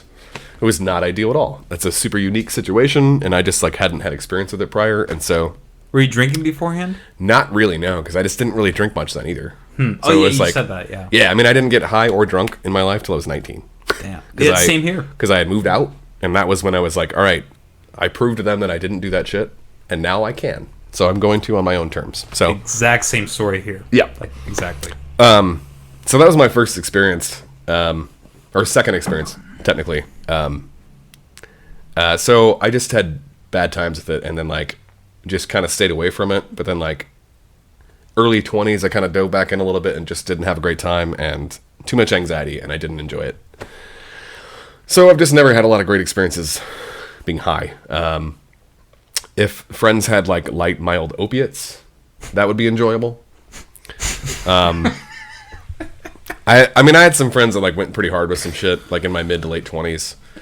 Like, you know, finding methadone and, like, snorting that shit, you know, like, just Holy shit. putting shit in the dome, having a good time. Like, friends that liked coke, which I've never done because I'm already super high energy and, like, heart racing, and, like, there's no way I can't even do Adderall. Like, I swallowed a Adderall pill one time and thought I was gonna have a heart attack. Like, I'm never gonna do cocaine. Yeah, me neither. I'd never. I just know I wouldn't be able to handle it. I would be anxious as fuck, which anxiety is a big part of my life, and so that's why I've always had a healthy fear of drugs. So, yeah, I never ate any mushrooms until the beginning of quarantine. 2 weeks in. Wait, you had never taken No. mushrooms until then? Nope. Holy shit. Ever. 2 months ago was the first time I ever ate mushrooms in my life. Oh my god. It's a 35-year-old. I also haven't smoked in 7 years because I lived with my best friend in 2013, and he's a habitual pothead. But that was like a scenario where I felt comfortable doing that, and like Yeah. my anxiety could be a little lesser, and I could like sort of enjoy the high. So we would just like it was my 1 year of college, and like I was supposed to be working on finals, like December 2012, I think. Yeah, December 2012 I was supposed to be like working on finals. I was just like getting high and watching the entirety of The Office, like with my best friend. Like it was awesome. It was so good. I wouldn't trade that for anything. It was so much fun, and it was like a scenario where I could enjoy something that a lot of other people do that I haven't really been able to. So, Yeah. but I haven't since then. Since him and I stopped living together, I haven't touched it because I can't. It's too much anxiety. I don't enjoy it. So like week 2 of quarantine, I was having drinks with a neighbor in my apartment building downtown, / sort of coworker of mine, same company, different bar. And we were shotgunning beers, which I haven't done in a long time. But I had a friend send me a video. All right, sure, we're going to dive into this. A friend, for some reason, sent me a video of him, like, in this stupid vest, like, with sunglasses and, like, a bandana on. And he had on the song, You're the Best, around from, like, Karate Kid. And he was, like, doing this fucking dance, and he, like, cracked open a fucking beer and shotgunned it. And sent me this video on, like, Snapchat. And there's a lot, like, during quarantine, there's been a lot of, like, see a chug, send a chug videos, things like that. Oh, I'm not familiar with Oh, man, that. it's stupid. I'm like, I'm 35. I'm not going to send you a chug video. I'll just make a Manhattan and cheers you and drink it, which I assure you is going to get me just as fucked up as your shotgun. Well, not... Anyway. Not me, because it takes like 5 of those, but whatever. And I was already like a little drunk at that time, and I was like, man, he really committed to that video. I feel like I have to send him one back. So I put on like this denim jacket and some fucking sunglasses and put on Simply the Best from Tina Turner and shotgun to PBR. Which I hadn't done forever. I think I saw that. Well, I don't know if it was that one, but I saw you doing that on Snapchat like about a month ago. Possibly. So I did a couple of those and then posted it. And then my neighbor who lives 2 floors below me was like, oh my god, you're shotgunning beers? I'm coming up. We're doing another. So I did. And then she came up in this like weird ass costume with like butterfly wings. She's like a total like kind of stoner hippie chick. She's awesome. She's great. And super chill. And she's like offered to like let me enjoy extracurriculars with her before. Like, you know, if you ever want to smoke again, we could do it here. It'd be super chill. If you freak out, I got you. It's okay. Like, And I've never really taken her up on that, but that would be a good setting for me to do that. It's my building, my apartment's right up there, like it'd be okay. Yeah. But anyway, she's awesome. So she came up and was like, let's do more. So we sent this other stupid ass video where I have this bee suit, this fat bee suit, which I've used for comedy before, this video of it. It's a whole other story. But I put that on and cranked Simp with the Best, and we shotgun beers and sent this video out to everybody. But also we did a bunch of takes. So like we shotgun probably like 3 or 4 beers, because that's me being like the performance artist and like need to like have things where I want it to be to share with others. And I was like, all right, 3 to 4 beers in, this video's good, let's send it, fuck it. So multiple beers shotgunned and full on party mode, and my neighbor and friend goes, you want to go back to my place and eat some mushrooms? And I went, you know what? I would. I was kind of frustrated. I've been getting frustrated the last 6 months of like the only thing I can do to like enjoy like a buzz is to drink, and I feel like I do too much of that. Even though I'm enjoying it, I'm not drinking to drown. I just feel like it's not healthy for me to drink as much as I drink, but I fucking love it. And so I'm like, I already ate food. I don't care that it's 1 p.m. I'm gonna make a whiskey drink. It's fine. I already ate. It's okay. I'm doing this because I want to, not because I need to get drunk. But it'd be nice to enjoy something else that is like an experience or an extracurricular activity of some kind, you know? So I'd thought about mushrooms before, but I never did it because it's very environmentally specific. Yes. Like, you have to be in the right scenario or else it can go bad. And me knowing my anxiety and how it is with getting high, I'm like, well, I just know I'm going to create a bad environment for myself, like, before it even starts. So it's just not going to go well. But I was drunk enough and didn't care. And she was awesome. Is awesome. And so we just, like, I ate, like, just a piece of a mushroom. Just one piece, which is all I needed to do. And we watched, like, Across the Universe a couple times. And I lost track of time, and I laughed my ass off. And it was amazing. And that was it. Damn. I didn't even go, like, to the trip stage, because that's the cool thing about mushrooms is you can kind of control it. You don't have to just, like a lot of people fuck up because they eat, like, a handful because they think that's what you're supposed to do. Yeah. It's like, no, man, I just ate a piece, and then I had, like, a really great high.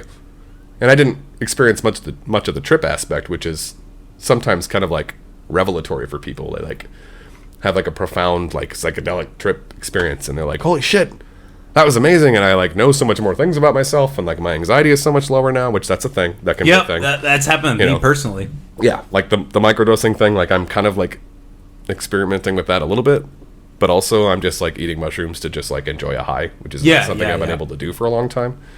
So if I spend some time in my apartment by myself, which I do a lot of, I'm like, you know what would be really great about this experience for the next, like, 12 hours? If I could be high for it. Right. So I'm going to eat a piece of mushroom or two and have a good time. And I do think it helps with anxiety some. Like, I feel like I've woken up the next day. Like, I drink while I'm having this experience. See, and that, like, to me, like, that, like, drinking and psychedelics has never, like, been, like, gone well for me. And, like, I haven't really heard a lot of people that going well for. So it's really surprising for me to, like, hear that like you were fucking drinking and then you took mushrooms. Yeah, and then you were like fine. And it went wonderfully. Like it went so well. But again, I think it's because I just ate like a piece.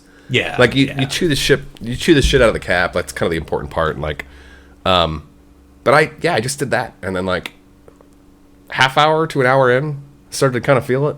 And then we just like giggled our asses off. Like I was cry laughing. Yeah. And I don't even know why. You always cry. The first time you trip, you cry every time.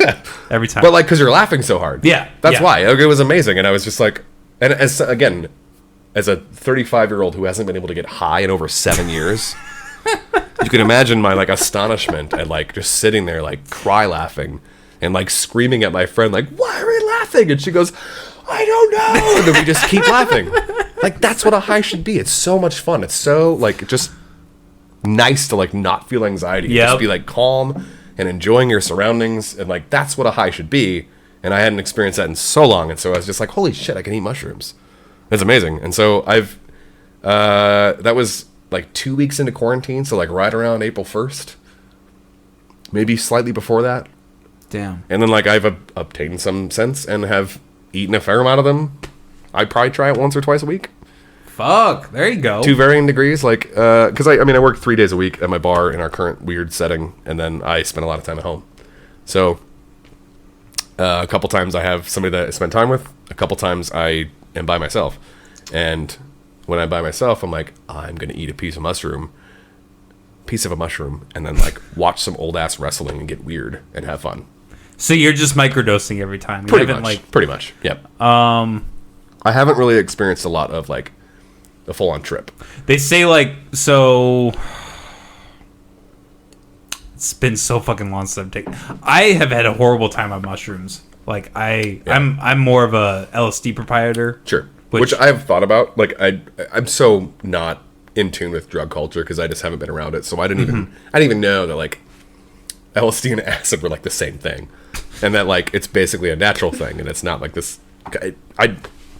I don't know these things because I haven't really been around it, and I never partook because I just, like, had a healthy fear of heavier shit growing up. And I just never bothered with it. I never learned about it. Like, I know everything about alcohol and nothing about drugs.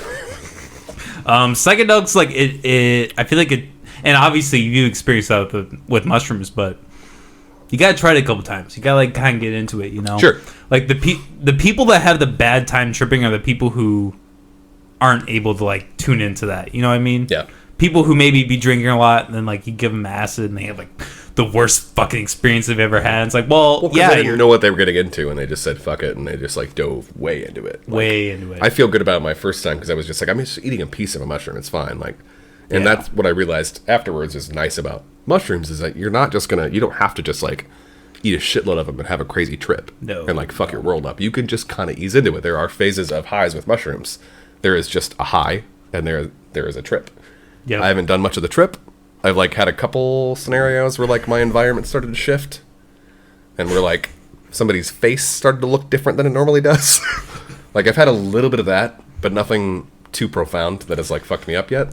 I've mostly just experienced the high of just, like, whatever I'm doing is intensified in a positive way, and it's really nice and enjoyable, and I can let anxiety go and just, like, lean into something and laugh and have a good time.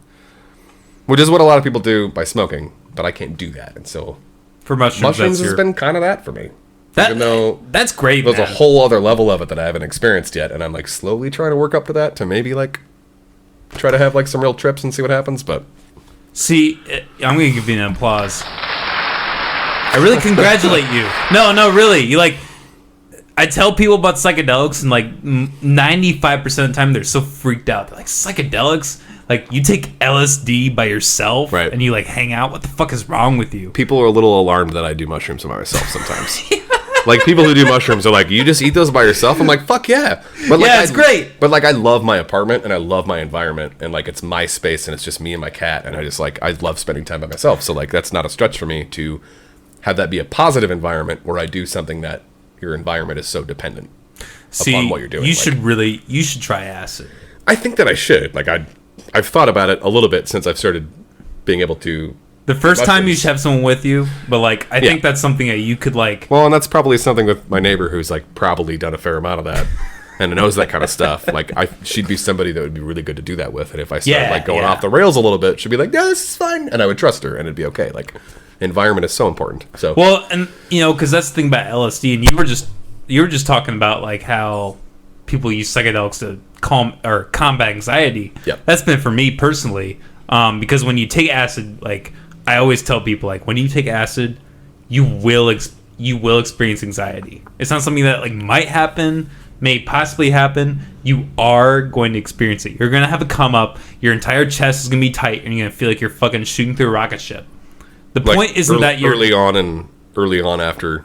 I'd say, like, within the first couple hours. Okay, like before you're, like, experiencing, like, the high. Yeah. Okay, so, like, the come up. Yeah, come up, exactly.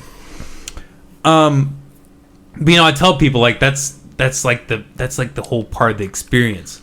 Like, LSD is, you know, I've learned that, you know, you combat the anxiety. You're coming up and you're freaking out, but if you're, like, really someone who can, like, just check out from it and be like, okay, you're just tripping, you've taken a drug, you need to calm down and just right.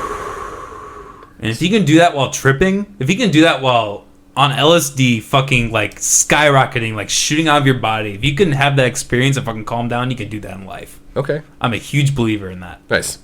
Well, and there's been a lot of studies about microdosing, specifically with mushrooms. And I have a couple friends that I've talked to a little bit about it who actually don't even... I have one friend who doesn't even microdose. She just like straight up like trips. She's like, I just lean into it. I just swallow a handful and I fucking trip. Well, actually, she brews like a kombucha like tea kind of thing that she really puts it with. And she just like see has like full on like profound... Like I've seen videos... It's like, as a sober person, you're like, oh my god, you're so high. But like, she's having such a profound experience, and like, she's somebody who has experienced a lot of anxiety in life and attention deficit and other things, and like, she's like, this has helped me so much when I'm sober. Damn. She just feels like she's so much like calmer and able to experience joy and just like not feeling anxiety in life. And like, so I've talked to somebody personally who has experimented with mushrooms as like a form of treating anxiety, and she's had like profound, fantastic experience, like improving it. And so that's something that it resonates with me, that I want to explore a little bit. So, well, you don't have to give her a name, obviously, but I would love to take a visit to this friend of yours. we should, because that's kind of the thing. I've taken LSD like probably, I was gonna say around 15 times in my life at this point, like a lot. Like the 6 months before I got divorced, especially, I took a lot of LSD. So I would definitely be down to try. Like, the thing for me with mushrooms is like when I'm taking mushrooms, it's like a distant kind of look. Like, people look distant. Like, and it's like ominous and like weird and creepy to me. I get that. My let's see, I ate a single small piece of a mushroom yesterday, and I had kind of like a little bit of a high in the afternoon. And then like I went out with the person I've been spending time with. We went to my bar and had a couple drinks outside, and I was like, don't tell people you're high. Don't tell people you're high. It's fine. It's fine. Because like if I get drunk or high, I like to tell people. I'm one of those people. Yeah, I do that too. Like, I'm just like, hey guys, I ate some mushrooms a little bit ago. How are you? Like, it's really hard for me not to do that. And so like I told one person, my coworker, who was the one working at the time when we showed up, it's like, hey man, I ate mushrooms. How's your guys' day? But then multiple people showed up outside after that, and I didn't tell any of them. And I feel really proud of it. I was also coming down. I just ate like a small piece, and I didn't like have anything too profound from it. So I was kind of coming down a little bit, but like every so often I'd be like, oh god, what time is it? Like, and that's how you know. Like, that's the thing about mushrooms I've learned is like time is just like that's tripping in general. Same thing with cells. Totally. Yep. And that's like fun for me because I'm always so like I have like proverbial FOMO, as I mentioned earlier. Like I just feel like I'm missing out on something. Like I don't sleep much because I'm just like I could sleep another hour, or I could get up and like listen to an album, or like watch a movie, or like play a game, or do something that brings me joy that I love. And so I don't really like sleeping. And mushrooms is fun because you just kind of lose concept of time, and that is something that causes me anxiety. So again, it's something that lowers my anxiety. So see that was the thing. Like the first time I ever tripped, that's the thing that freaked me the fuck out, is because I was constantly looking at my cell phone, looking at the amount of time that was going by, and like realizing like, because the first time you trip, it seems like it's going so fucking slow. So you're like, oh my god, I just felt like I lived an hour and it's only been a fucking minute. Like, Or flip side, I feel like we just started doing this and it's been 7 hours. Yeah. What? Like, but like you're fine with it. Like at that, if you're experiencing that level of like discrepancy, like at that point you're like, God, whatever, that's fine. I just had a blast, even though I feel like that time's already gone. But I think it's that like that first time you take acid, it's a really common thought for people to have, like, is this gonna be forever? Right. You know what I mean? And like for me, my first time, for some reason, that like really was just like fuck with me. Then you wake up the next day and you're like, oh, I'm not tripping. Okay. And I feel fine. And like my couple times, like, and again, I drink a little bit when I do mushrooms. And it was like the first time I did mushrooms, I was fucking drunk by the time I ate the mushrooms. And I still had like a crazy good high and just like laughed my ass off and had a blast. So, which is so profoundly opposite. It's just like polar opposite of my experience with drugs. Just like, which is not good.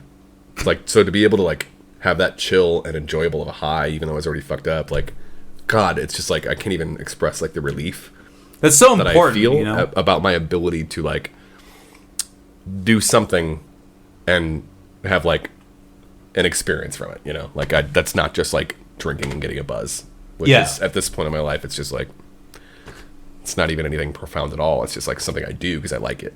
Yeah. But I don't like drink something and experience anything profound. I'm just like, this whiskey's delicious.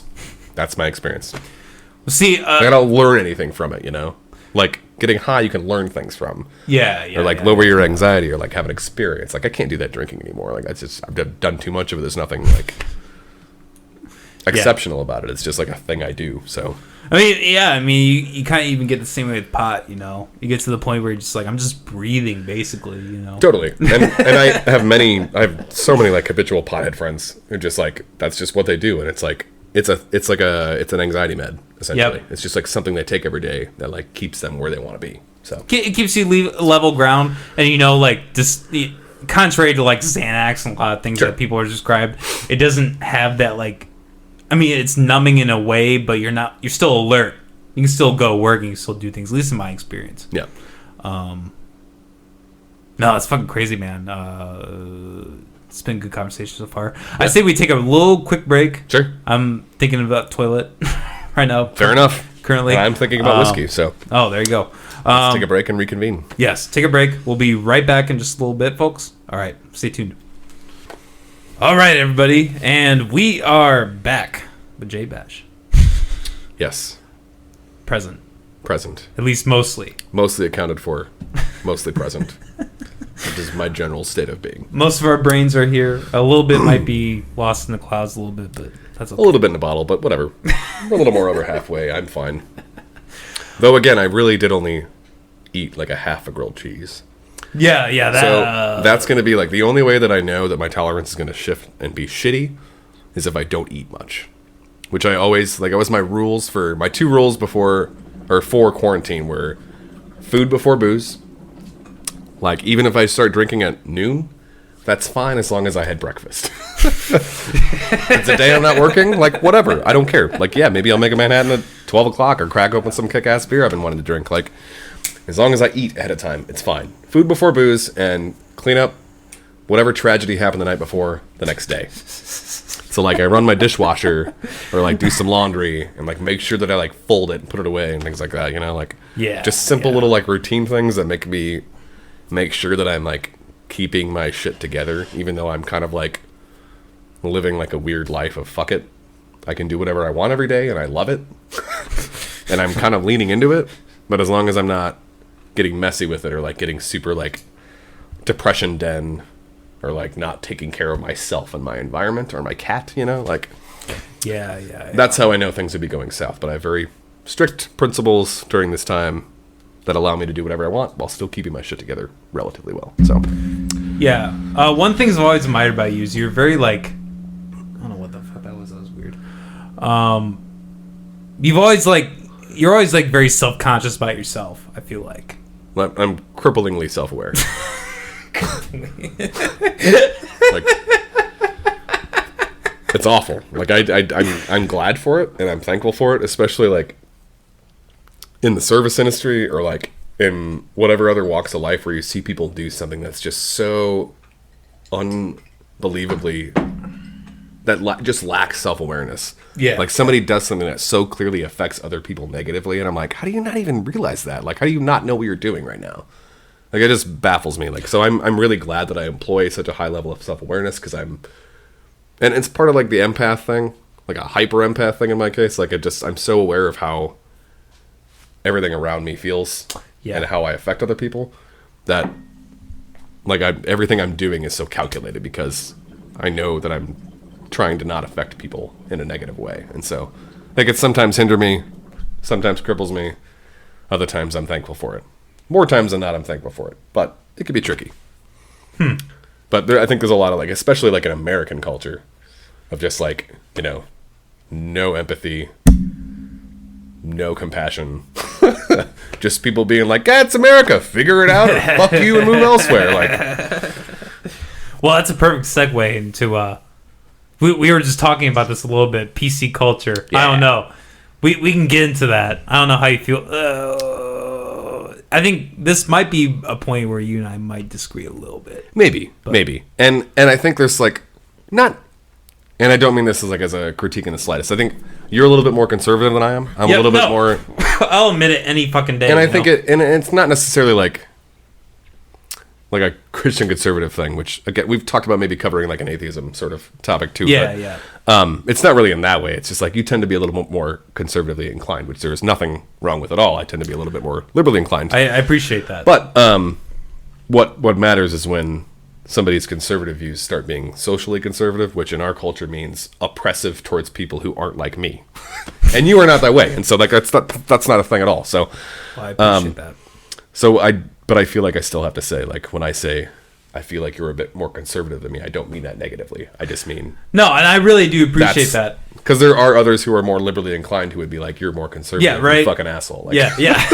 No, and I deal with that a lot. This is something, like, especially among my age group. Yeah, totally. There are a lot of people who are very liberal. Yeah, for sure. And I'm glad for that trend, but, like, there's also that part of, like, you guys are young, and while you think that you're being socially liberal, which is good, you're also being assholes to people, which makes you no different than others. Like, maybe you're not being oppressive towards certain minorities or whatever else, but like you're still being shitty to other people. So see, like, I appreciate that you can acknowledge that. yeah. You know, well, I'm fucking old and but a weird upbringing and a weird place that life has kind of brought me. So I feel like I have good perspective on those things and like how people are to each other. And like, as a hyper empath, I just like feel other people shit all the time. And I'm just like, you're being shitty to that person and you don't even realize it right now. Like, but I don't even know if they do, but I feel what they're feeling, even if they don't know they're feeling it. Yeah. No, it's like when I talk to people my age and I tell them, yeah, I'm a conservative libertarian. Yeah. First, they're usually like, okay, what the fuck is that? Well, and the other part of that is like when I kind of came out of like what I felt was an oppressive upbringing, and decided I wanted to be like politically knowledgeable in some way, like libertarianism and some of those beliefs are things that I like latched onto a little bit first. So like I can understand that even though that's not part of my belief system now at all. Yeah. I can relate to it. I get it. I understand it. It's not what I believe, but I understand somebody believing that. And so, yeah, and that's why I appreciate having you on, is because I think we have that understanding, is that even though we may not agree on a lot of things, we're kind of have that same baseline where what we really want is we want things to be better. Yeah, we want people's lives to be better. And I think the biggest part of our culture that sucks is that like we can't have a discussion if you're from differing backgrounds. Yep, like, exactly. We're in such a fucking toxic society right now that people like can't even have a civil conversation and disagree. Like you can't disagree on one thing without somebody being like, yeah. Like you can just see it in their face, like, and part of it's social media where like there's no repercussions for things you say. Like I think there's like that's such a fascinating like thing that you could dive into and study of just like how social media has changed how we interact. Yeah. And like if you don't have to look somebody in the eye when you say something, like you lose that part of yourself that's like, how might I be affecting this person? And you don't see the reaction visually. And so it's just like, well, I don't really care because I don't know how they're going to react, so I'm just going to be an asshole. Yeah. Like it's outrage culture, whatever else, like whatever you want to call it. Like that's the culture we're living in. It's social media. There's no repercussions for things that you say. Yeah. I don't mean to sidetrack, but I think there is something that goes into like the ability to block people. I think what? Like the ability to block people on social media. Oh, gotcha. Yeah. I think that like I understand the intended use, but I think that in some ways can be detrimental to like having an open discussion. Do you know what I understand? I've unfriended one person and I've never unblocked anybody. Or never blocked anybody. And I've only unfriended one person in my entire like 10 plus years on social media. And I'm somebody who grew up, again, in a much more Christian conservative environment. And so I still have a lot of people on my friend group that, and family and otherwise, who are way more conservatively inclined. Like, I have a family member, and I'm not going to go any more specific than that, but they posted a thing recently that was like, whether you agree or disagree with him, pray for our president during these times. And it was a really weird drawing of, like, Donald Trump on his knees with Jesus, like, with his hand on his head. I've seen stuff like that. It's just like, what the fuck? Sorry about your red line there. What the fuck is that? Like, that's so baffling to me. But like, I'm just not gonna like. I can. So why I'm saying this is that I am aware of so many different belief systems, and I'm never gonna like shit on them. I'm never going to like harass that person or treat them like garbage because they feel differently than I do. And that is the problem in our culture, is that people don't do that. Yeah. Like, I'm not painting myself as somebody who's better than other people. I'm not. I struggle with shit all the time. But, like, the ability to communicate with people who believe differently than you and not become outraged by that. That's essential. Is a fucking essential, like, it's a skill. Like, it shouldn't be a skill. It should just be, like, part of your being. It should just be how all of us are. But unfortunately, we live in America, and that's not how that is. We were founded on racism and oppression and destroying other people's ways of lives. America's bullshit. That's the one thing I'm going to say from this podcast.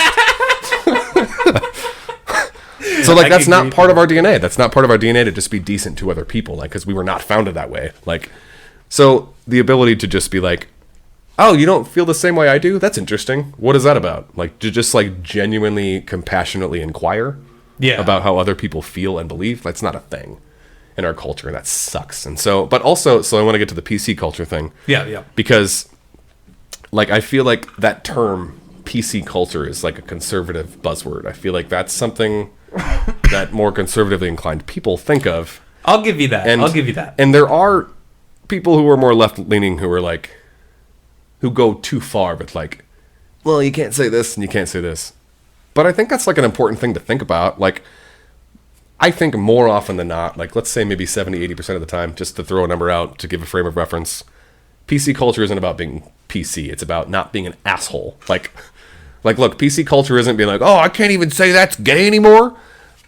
No, because that's shitty. Like, just find a better word to say. It's the English language. There's so many different words. Like, like, just don't, like, if that's something that, like, look, there's a prominent amount of people in our culture who are gay, and you saying that's gay in a negative connotation is shitty. It's not about being, like, politically correct. It's about just, like, using better, smarter words to express what you're trying to say. Like, the fact that you saying something is shitty or stupid, you use the word gay, like, that doesn't, like, alarm you at all. Like, gay is just a thing. It's not a positive or negative thing. It's just a thing. It's a way that people are that is neither positive or negative. So to say that term is shitty. Yeah, and I think you touched upon a very important point, is because I experienced this a lot growing up in small town South Dakota. A lot of this has to come from miseducation, at least like in terms of like the right thinking, and you know, kind of people. like a small town mentality too, of just like being very particular demographic, very specific, like a 99% like straight white people. Like, even though it's probably not 99% straight, but I understand whatever. what you're saying. It is like an abnormality to see someone who's a minority or somebody who's a homosexual in that town. Right. Like, right. Yeah. So I think 70 to 80% of the time, PC culture isn't about, oh, you just don't want me to be able to say, no, it just don't be an asshole, man. Like, just find a better way to say something. But there is that 10 to 20% of people who are like, go too far with it and are like, well, you're doing this and this is you being shitty to other people. And it's like, I don't really think that I'm being shitty to other people. Here's why I feel this way about this particular weird, which I can't even come up with specific right now. Like, black people don't tip, okay? Some of them do. But, like, it's not a racist thing, though. It's not me being shitty towards a race. It's a cultural thing, because that culture is different than our culture. And, like, in that culture, that's not a thing they do. Which, why would they? We've treated them like garbage for our entire existence as a culture. So why the fuck would they tip me? So it's not me being like racist or shitty. Like, it's really not. It's just a cultural thing. So if I were to say that, I wouldn't want somebody to be like, oh, that's like a little bit too like, oh, well, it's not about being politically correct. I'm just like talking about a demographic and a culture. Exactly. I think that's the difference that people need to, and I want to get into this a little bit, because you did stand-up comedy. Yeah. For, I don't know, how long did you do stand-up? Like 5 years off and on. Okay. Somewhere in there. You don't really do that anymore, but no, like... I retired about 3 years ago. But I am like curious about how you know, because this has been an issue with like comedians. I'm not a comedian myself, but I do kind of keep in tune with that. And that's kind of a weird world of like comedy's kind of an unhinged world. That's like the last. It's also like the purest art form, like stand-up comedy. It's such a weird, to me, even though I don't do it anymore, like it's such a pure art form of like, you can do whatever you want. It's comedy. It's so open-ended. It's so like, I'm going to give a shout out to Hannah Gadsby. I can't remember her special. It's on Netflix. I can't remember the name of it, but it's phenomenal. She is a gay woman who is Australian or New Zealand. God, I should know this shit better if I'm going to give a shout out to somebody. Anyway, her experience is incredibly unique and intense and hard, and like that's something that people should be aware of that happens to people like that. Also, she's really funny and really great, but like her shit is so smart and relevant, and it's such a great piece of art. Yeah. And her talking about her life experience, which is so unique and not like other people's, but like also a demographic that people need to be aware of, so they can be like, oh, there are other cultures and people who don't fit into my understanding of that culture or those people, and those are people who have a hard time relating or resonating with others, and like that shit's important. And so perspective, essentially. So people should watch her fucking special on Netflix. It's incredible. Hannah Gadsby. I think it's Gadsby. She's phenomenal, super funny, and it will fuck your life up and make you think about things. And that's what I think comedy could be. It's also intended to just make people laugh. Like Jim Gaffigan is not necessarily like breaking down any like crazy boundaries, but he looks at like menial American life shit from like an interesting perspective, and then he makes you laugh about it because he's such a funny dude. Like, so I don't think Jim Gaffigan's like the best comedian around, but he's one of the funniest because he's just like an every guy. And he has an interesting way of looking at normal things and then making you laugh about it. And it's so relatable. That's why he's so good, because he's super relatable. So, but that's what makes comedy such a pure fucking art form, is that like there's so many different perspectives because there's 8 billion people in the world. And every so often, somebody gets to enter a world of comedy where they get to go on a stage. There's a whole bunch of people that are there to listen to you. And it's you with one voice and one microphone, and you speak your mind, and they have to fucking listen. And that's important. Because, like, on social media, it's just like, well, that person commented, but I didn't like it, so I just scrolled past it. Or I did comment, and I said something shitty, and then I moved on and didn't care about it. Yeah. Stand-up comedy is such a unique, pointed, isolated incident where, like, you have to pay attention. And I think that's so important, depending on the perspective of the person talking, you know? So, like, what you're saying is, like, you just got kind of, you know, scenario by scenario kind of instance. Yeah. So I guess, like, how do you think PC culture has affected comedy then? Do you have any opinion on that? Yeah, I mean, I don't have anything concrete. I don't have like a definitive, like, this is how I feel about how PC culture has affected comedy. I think it's important, and I think some people have had to rethink how they say things. But I also think that some people have found a way to, like, go past it and, like, lean into something that is kind of critiqued and be like, well, here's why this isn't really such a big deal. But that's tricky. That's hard. I think it's case by case, and I think there's, like, it just depends on the intent. You know, like, it depends on, because I feel like some people, and I don't want to give spotlight to Louis C.K. because he's a predator. We shouldn't be glorifying him in any way. But there is times where he's so culturally relevant, even though he's also somebody who is a predator and struggles with things and has not atoned for them, if I can be clear. But he has a couple times brought up things where he's like sort of apologizing for it, but like, you know that he's genuine and like, I don't mean anything shitty by this. I'm not attacking anybody by using this word or like talking about this subject matter. Yeah. Like, and I'm not going to go into specifics, but if you've watched any of his shit, you know what I'm talking about. Like, you're pointing things out versus like bashing, like specifically going towards them and being because like, fuck you. I think with PC culture, there are people who are like, fuck you, you don't get to tell me that I can't call somebody a fag. It's like, yeah, but like, again, your intention is harmful. Like, you're calling somebody something with negative connotation, which that's a super shitty word. Like, come up with a fucking better word. Like, come on. There's so many words in the English language. It's such a malleable, like, weird-ass language. You can do whatever you want with it. Like, just pick a better word. Pick a better word. But there are people who are super volatile about that. And like, you can't tell me I can't call you a fag. Okay. You're being shitty, dude. That's the problem. Yeah. Like, if you say something that's not harmful in nature, then sure, maybe people are being a little too aggressive and be like, yeah, like, he says things this way, but like, you know that he doesn't mean anything by it. It's just kind of who he is, and like, maybe how he grew up, and like, use it as a teaching moment. I think that's also important with PC culture and like social media. It's like, when do we choose the moment to point something out, and when do we use it as a teaching moment? And I think 95% of the time we use it as a point to blast somebody. And 5% of the time, maybe we use it as a teaching moment. And that should probably go the other way. We should probably, because a lot of people just don't know a lot of people just don't have perspective.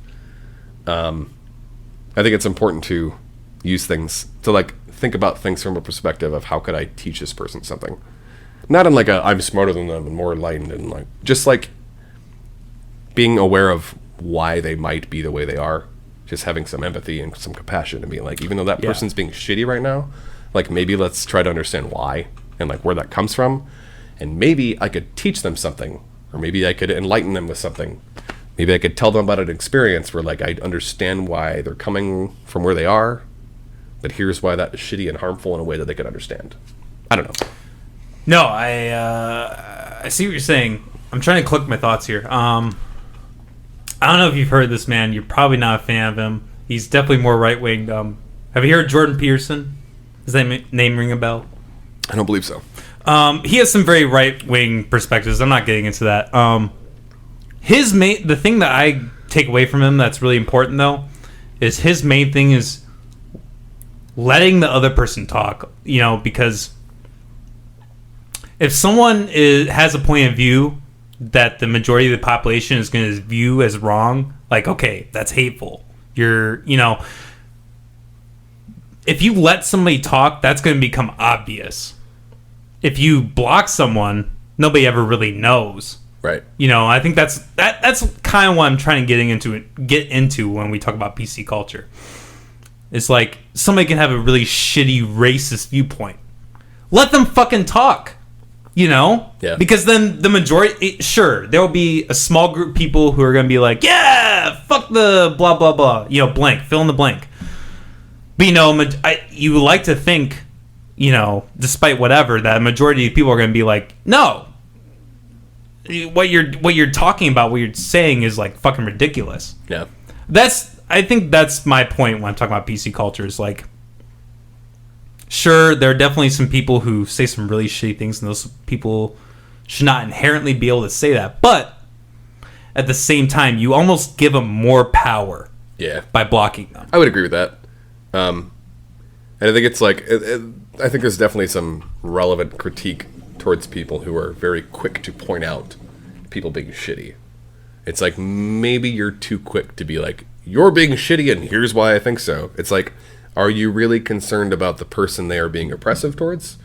Or are you just needing to feel validated by telling somebody that they suck so that you don't feel like you suck? Well, or that even the idea that anyone could possibly be against your theology, that just automatically marks them as that kind of person. Right. Like, you have to agree with this thing that I'm shouting at you or you're a piece of shit. Yeah. That's really dangerous. It doesn't really check out, man. Like, it totally is dangerous, and I think that's a big problem in our like super bipartisan culture, where there's just like no middle ground and there's no like relevant other perspective. It's just like, you feel this way or you feel this way, and nothing else matters. And I want to make this clear, because you did acknowledge I'm more conservatively minded, but I do want to get into this view shortly. Like the atheism view, that's like the thing. Like for me, it's such a fucking like torturous. Right. Because I have more of a conservative view, and I talk with people who are more conservative, and they're like, do you believe in God? I'm like, not even a little. Not even remotely. You're so like I really do feel like I'm in this like you're in a very like unique perspective of like somebody who has some more conservative leanings but like doesn't believe in God and whatever else, and like which a lot of conservative views are very like religiously fueled. Yeah. And so like to be somebody more conservative but also identifies as atheist, right? That's a really weird like demographic, and so exactly it's not a very common one, so it's hard to identify sometimes. It's really hard. It's really hard for me to identify. Like I feel like people who you have gotten to know a little bit are probably way more liberally inclined than you. Because people whose mindset you might vibe with also think differently than you politically. Yeah. Like, and that's okay. Like that's the fucking beauty of being a human, and just like your experience and like learning shit about yourself and others. And so, but that's a interesting pocket of like viewpoint and vibe. Yeah. And that would be hard to fucking relate to people sometimes. Well, hey, I'm going to give you an applause. You can't hear it, but I'm going to give you an applause now. You like perfectly fucking laid it out, like my life. It's the empath thing, man. Like maybe I sound like a crazy person when I tell people like I can feel your vibe, and like I understand when you walk into my bar what your energy is and how you're going to be. I'm like 99% accurate. Like I might sound like I'm a crazy person, but I get it. Like, I just feel people's shit all the time, and I'm like, I can understand just about any perspective that you could put in front of me, because I'm super fucking empathic, and it's crippling. Yeah, yeah. I mean, you're sorry, go ahead. Even though I'm like a strong, opinionated person myself, like I feel like I'm okay at that, and am quick to like backpedal a little bit. Not backpedal, that's not a good term. I'm quick to like, if I say something strong, I'm also like, I'm quick to be like, but also I'm open to somebody maybe explaining why I shouldn't feel that way. Like, I'm open to an opinion that offers a different perspective. Like, that's what I think I'm saying. Even though I'm like a fiery, angry person that like can quickly like say things with fire, I'm also somebody who's immediately after like, but I'm willing to admit I'm wrong. Yeah, I'm the same way too. You know, even if I got into a discussion with a religious person, they were able to say something that I said was incorrect, I'd be willing to glance over that and think about it, you know. Well, and having grown up in that kind of environment and have like a lot of pretty decent friends still who like would identify as somebody with some religious leanings or beliefs, like I've had so many like long, in-depth conversations with people. Like my brother is like a devout Christian, and that term has a lot of different meanings, but like, I mean, everybody in my family is except me. I'm the only one that went away from it. Yeah. So like, but like most of my family and I, specifically my siblings and my mom, we're all really tight now. And so like, they all are of those sort of beliefs, and I am adamantly not. And so to still vibe with those people and get along with them and have those kind of discussions, because we're all like relatively intelligent people that like to talk about that stuff and like, you know, philosophize about life and religion and whatever else. Like, I've had many conversations with many people who feel very differently than I, and I think that's important. And I don't think a lot of people do that. I think people like pigeonhole themselves and like just kind of like find super unique perspectives that are very closed-minded to not closed-minded, but like so hyper similar to theirs that they don't have to think outside of that. I understand what you're saying. And I think that cripples like us as a society. Like, America's always been very like adamantly like America, and we are the leader of the free world, and if you think differently, then you're against us. It's like, I feel like it kind of fucks us up. Like, it kind of like makes things harder. Yeah. Because we're just like so adamantly like this, and if you don't fit into that, then fuck you. It's like, well, that's kind of like the opposite of freedom though.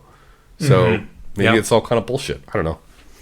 Well, no, I see what you're saying, and you know, this talking is just me about going off on a tangent. No, but you're good. You know, thinking about this, talking about this, like for me personally, like if I want to be educated on a certain topic that might be, you know, might be political, might be moral, might be whatever. It's really hard, like for me personally, in my specific place that we talked about, it's really hard for me to find information because, like that Jordan Peterson guy I was just talking about, right? I joke, he's the only religious person that I'll listen to. Okay, right. Because he is able to like take biblical things and put in like a very scientific, like philosophical kind of viewpoint. I can kind of appreciate it at the same time, but at the same time I'm kind of like, but you believe in God, like fuck, right. Yeah. which is tricky, you know. And I'll also segue into like, I don't even like necessarily consider myself a full-on atheist, because I don't like to be that definitive with how I feel about something. See, I can relate to what you're saying. And atheism, by definition, is definitive as fuck. It's like there is no God, there is no existence of God, and that's what atheism is. Like, and that's a little bit trickier for me to like say that I subscribe to, even though I'm probably like, I don't think there's a God. I don't think there's like this all-seeing, omniscient being that like created us and whatever else. Like, but do I think there's something resembling a spiritual higher power? I don't know. Maybe. I don't know. I don't mean to interrupt, but I think what you're saying is like, I think to truly be an atheist, you have to acknowledge that you don't know the answers. Okay. You know, that's the beauty of being atheist. Is like you can look at the science and say, but no. Doesn't that mean you're a little bit more? What's the term? Agnostic. Like. I would disagree. I would think, personally for me, I would think agnostic is kind of a point where you're struggling with all of it. Okay. I guess we'd have to look up the definition. Like, I feel like... Okay. Sorry if that sounded like... No. I totally appreciate it. Like, I'm just expressing what I think my understanding is that atheism is like, definitively there is no God, and that is what I believe. agnosticism. Agnosticism is from Boy, this is where the whiskey's coming in. Like, I'm good, but I can't pronounce words like that. I think being agnostic is like basically acknowledging a lack of knowledge. Like being like, I don't necessarily believe in a religious God, but I don't know. Not like being confused about it, but just being like, I don't know and I don't understand, and it's not something that like I need to know. I see what you're saying. I do understand what you're saying. But I think if you were to say that, you would be able to say that Richard Dawkins is like agnostic. And Neil, well, I don't know about Neil, but whoever, you know, because I think all those people who consider themselves atheists and who are proprietors, they still have that scientific aspect to them who are able to admit, because I think to truly be scientific, you have to admit that you don't know. Because I'll agree with that for sure. There, you know, obviously there are things that we can see in our reality and that we can understand our reality, but I mean, you know, like the Big Bang and all, you know, everything with like creation, like nobody that's living right now was living then, so there's really no way we can really know. Yeah. But this is the best way that we can understand it. Not to like pick a super unique perspective, but like go for it. Like when white people shout about like it not being a race issue. You don't fucking know because you've been the superior race in this fucking society culturally, economically, etc. So like you don't get to shout angry things about another culture. Like ask any black person and they'll be like, "Oh yeah, no. Racism is a fucking issue." If 100% of those people think it's an issue, it's a fucking issue. You don't fucking know. Perspective matters. Sorry. No. Tangent over. Like I'm tired of listening to fucking angry white dudes like yelling about something about a culture that they aren't a part of. Like that's where my liberalness comes in. Where like people, that's not a race thing. Like everybody's just so quick to shout racism. Like, but you're a fucking white dude. What do you know? Like, I will agree with you there. You're not a part of that perspective, so you don't know because that's not your culture. That's not your experience. So I don't know. I'm just tired of listening to angry white dudes. Which I'm also an angry white dude. So maybe what I have to say isn't relevant either. I'm open to that. Maybe I should shut the fuck up too. See, but you just touched upon what I was trying to talk about. Is like, I think if you really want to if you want to erase that stigma of white people, you got to be able to have that conversation. Right. This kind of goes back to the whole peak. Like, I want to be able to talk to someone who is black and identifies as that, you know, certain category of person. I really want to be able to like, and I'm not going to say I haven't. I think I have in doses, but I don't know. Do you think you'd be able to like sit down with someone of a completely different culture and like understand everything about that? Yes. Or rather, I think that I could be open to learning. Like I know that I would be because that's what I do. Like, and again, it's the empath thing. Like I feel like I have a good understanding of other cultures because I like feel that shit. It's just a thing that's ingrained in me. Like, and I'm somebody who doesn't like my culture and like my upbringing, and so I want to learn about as many other cultures as I can. Like I don't want to live in this fucking country. I just don't have the means not to. Like I want to live elsewhere and explore the world and get to know other cultures and get to know other peoples from other different backgrounds that are not my own because I don't like my own. So I want to learn other stuff and like maybe find a culture where I'm like, this makes sense for me. This is like a type of people of a wide variety and a different types of cultures that all kind of vibe, and this is where I feel calm and comfortable and loved and like, you know. So yeah, I would be super open to that. No, I would too. I don't know. Maybe I'm getting too deep here, but like, do you see what I'm saying? Do you like, because the divisiveness is so much that it might even be hard for that person on the opposite side to be able to like be as open with you as you might be willing to. Totally, because we're an extremely divisive culture. Like, it's so bipartisan. It's so divisive in every way, and it's outrage and it's people being angry without having justification for being angry, and it's just like, what are we doing? I just don't get it. I feel like other first world countries look at us and go like, what the fuck are they doing? Like, a lot of that's like Trump and other things, but like I feel like even before that, even when it was Obama president, who was a much more like, and for full disclosure, I didn't vote for him either time. Really? I like him better, so much better than I like Trump, but I didn't actually vote for him either time. I didn't vote for the other side either. I voted locally in Senate, Congress, all that stuff. I just I chose to not vote for president those 2 years because I just couldn't quite get on board with certain things. And again, that's where I'm kind of like middle ground and like believe in that. I But mean, interrupt. That's really interesting, though. Just like knowing you. But sorry, continue. And that's where like I'm definitely more liberally inclined, but I also like understand the other side, and I'm like, I feel like I'm relatively centrist. I would agree. Socially, I'm super liberal. Like, if you have any issue with any other type of person, like wanting to get married or any other culture, wanting to be in love with somebody, or think that a woman doesn't have control of her body, like, get the fuck out of here. Like, I'm as socially liberal as it can be. But there's just like, there's so much more to it than that. You can't just be like, I am this definitively. And like, Obama did some really shitty shit with wars overseas and like other stuff. And, Oh like, yeah, the droning and all that. Yeah, and so I had problems with him, but I think like socially in this country, he did some really good things, and I'm glad for that. And I would so much rather somebody like him be in charge right now than what we have. But, yeah, I whiskey. I don't remember where I was going with this.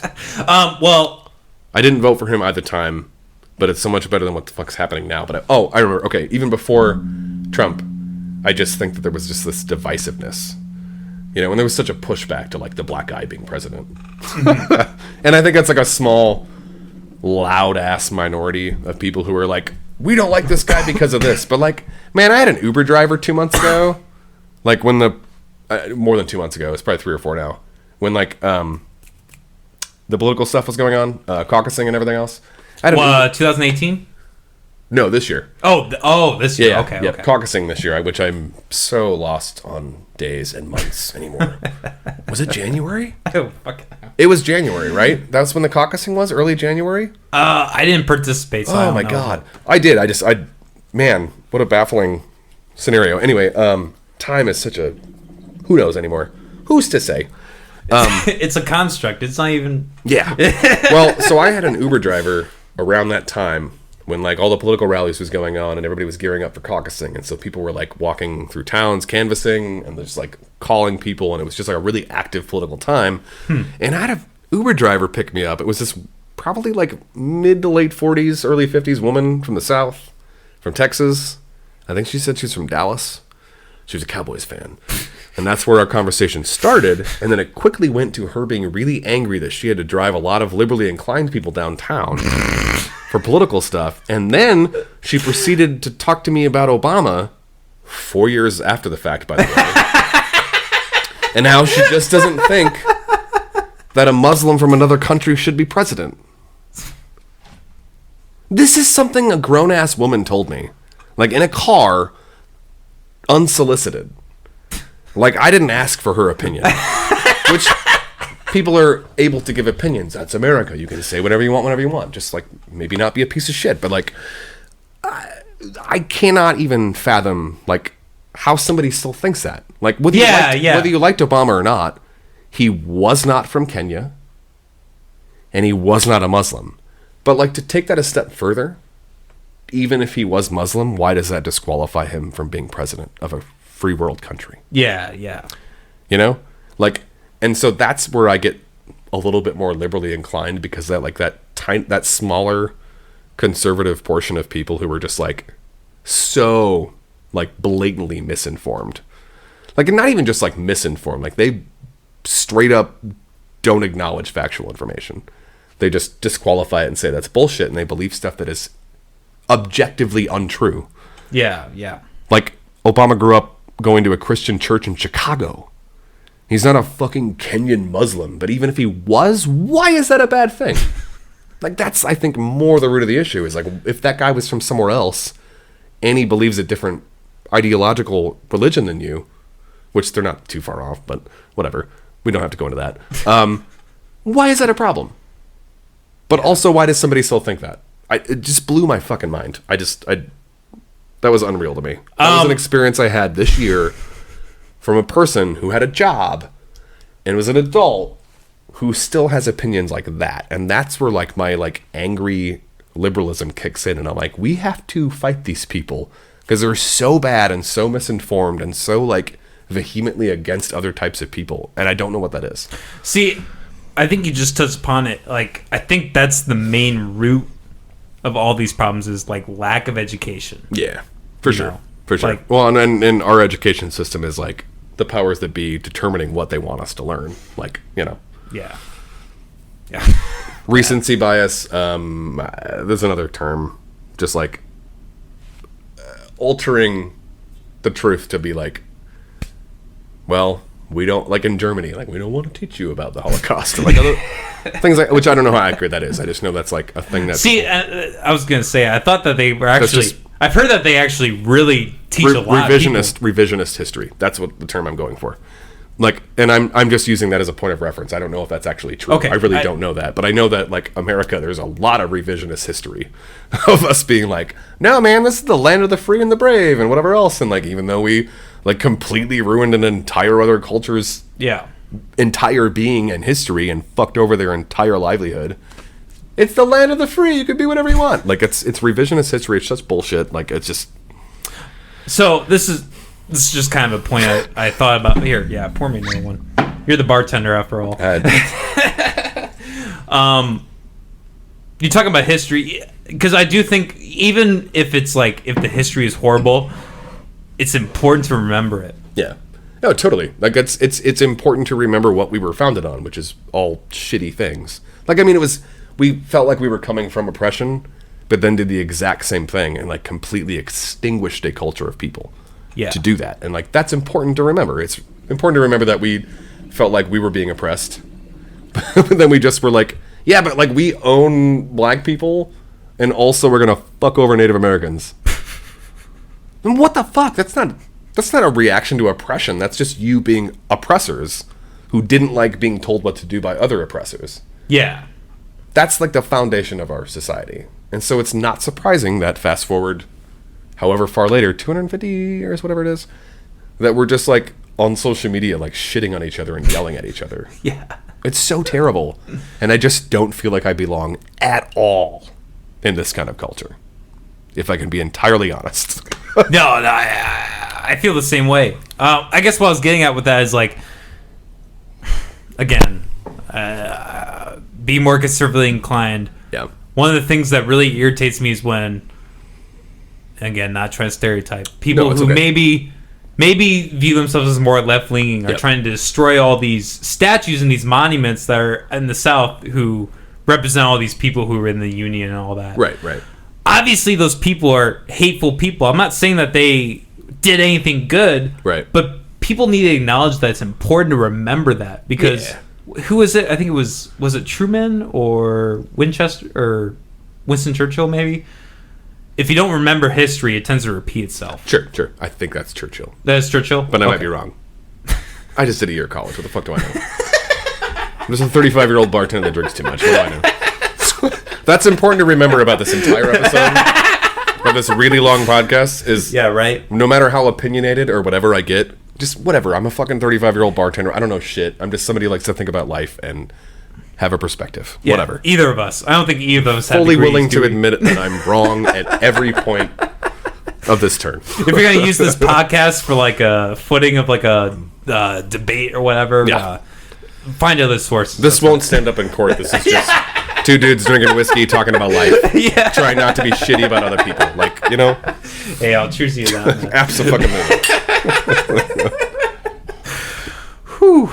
I don't mean to sidetrack you, but we were curious about the definition because this kind of goes into what I kind of want to talk. Please. The definition of agnostic versus we did atheist. get it right. Cool. Yeah. So agnostic is a person who believes that nothing is known or can be known in the existence of nature, of God, or of anything beyond material phenomena. Okay. So that's agnostic, and atheism is disbelief or lack of belief in the existence of God or gods. Okay. Cool. I think that's kind of where I felt it was. Like both are like kind of defined. I see what you're saying. Terminologies, but I understand you being like people who might identify as being more agnostic might just be more unsure than they are definitively like I don't know. Because I personally, and this is kind of how I feel as somebody who I'm probably agnostic more than I am atheist. I respect that because I'm just like because I'm kind of a skeptic and I'm just like I definitively don't know. Yeah, but also like I don't need to know. Like, and that's where I kind of feel like agnosticism is. It's not about acknowledging or being acknowledging a disbelief or like being super unsure. It's more just being like, there's no way for us to know definitively anything. So who the fuck am I to say anything? I'm one of 8 billion people that currently exist on this planet, and one of multiple billions of people who have existed before me. Nobody has found a definitive answer. So what the fuck do I know? Who am I to say anything definitively at all? And again, like, I like that you said, like, science is a big part of that is like not knowing and learning through extensive processes of education and learning and hypothesizing and finding definitive studied answers. Yeah, exactly. Like, that all comes from like acknowledging we don't know, so here's how we try to find something that is factual. Like, so yeah, it's almost kind of giving up in a way to just say, oh, there's an imaginary man in the sky who created the world in 7 days and everything's dandy, you know? I think there's something really sad in like thinking like that. Like, truly, like, I remember in high school I had teachers who taught science, and they told us in class that they truly believed that the world was created in 7 24-hour days. Yep. Like, how can you take those two worlds and blend them like that? Whereas, like, scientific things that have like extensive process and decades of information by like knowledgeable, intense people who like that is their livelihood, is figuring this shit out and like exploring ways to find a definitive fact. Yep. And like they have determined that these things that they have spent extensive time on have determined that certain things are millions of years old. like older than our human existence even. And religion's just like, nah. 2,000 years old. That's how old we are. It's like when somebody asks you how old you are, which I get a lot of discrepancy on my age, and I'm 35, and they're like, no. Like, I'm telling you a factual information that I know for a fact is certain, and you're going, nah. That's frustrating. There's a lot of that in our culture, and I feel like that tends to be on the more right-leaning side of things. And see, and I agree with you. And you're not one of those people. I just like some of the more conservatively inclined people can be like that, and that's frustrating in our culture. It is extremely frustrating. I mean, for you especially, for I think me, maybe for you especially. Actually, like I expect that. Yeah, but like you're more not of that ilk, but like you're more conservatively leaning, and you're like, you're giving us such a bad name by being this way. Like, I acknowledge, it's like the angry white people in South, Georgia. You know, they make us look fucking terrible. We're not that kind of person, you know. I am white and I am straight and I am conservative, but I am not an asshole. I assure you. Like, yeah, I like people. Yeah, I have friends of all spectrums. Yeah, right. Yeah, it is difficult. I just wish more of our culture was open to the idea that they're wrong. Exactly. Like as fiery and opinionated as I can be, like again, I think I said this earlier, like I'm the first person to be like, but also I might be wrong. Like I'm a good listener. Like I'm ready to listen to somebody else's perspective, and I'm not going to be looking at somebody while they tell me this perspective with like a smirk on my face. Yeah. While I'm just like waiting to reply with like whatever vitriol I want to spew at them. Like, that's so much of our culture. It's just like people waiting to reply with their own vitriol. That's a thing. Yeah. It's so prominent, especially on social media. I don't even think people read comments. They like find one part of it. They're like, yep, I didn't like that.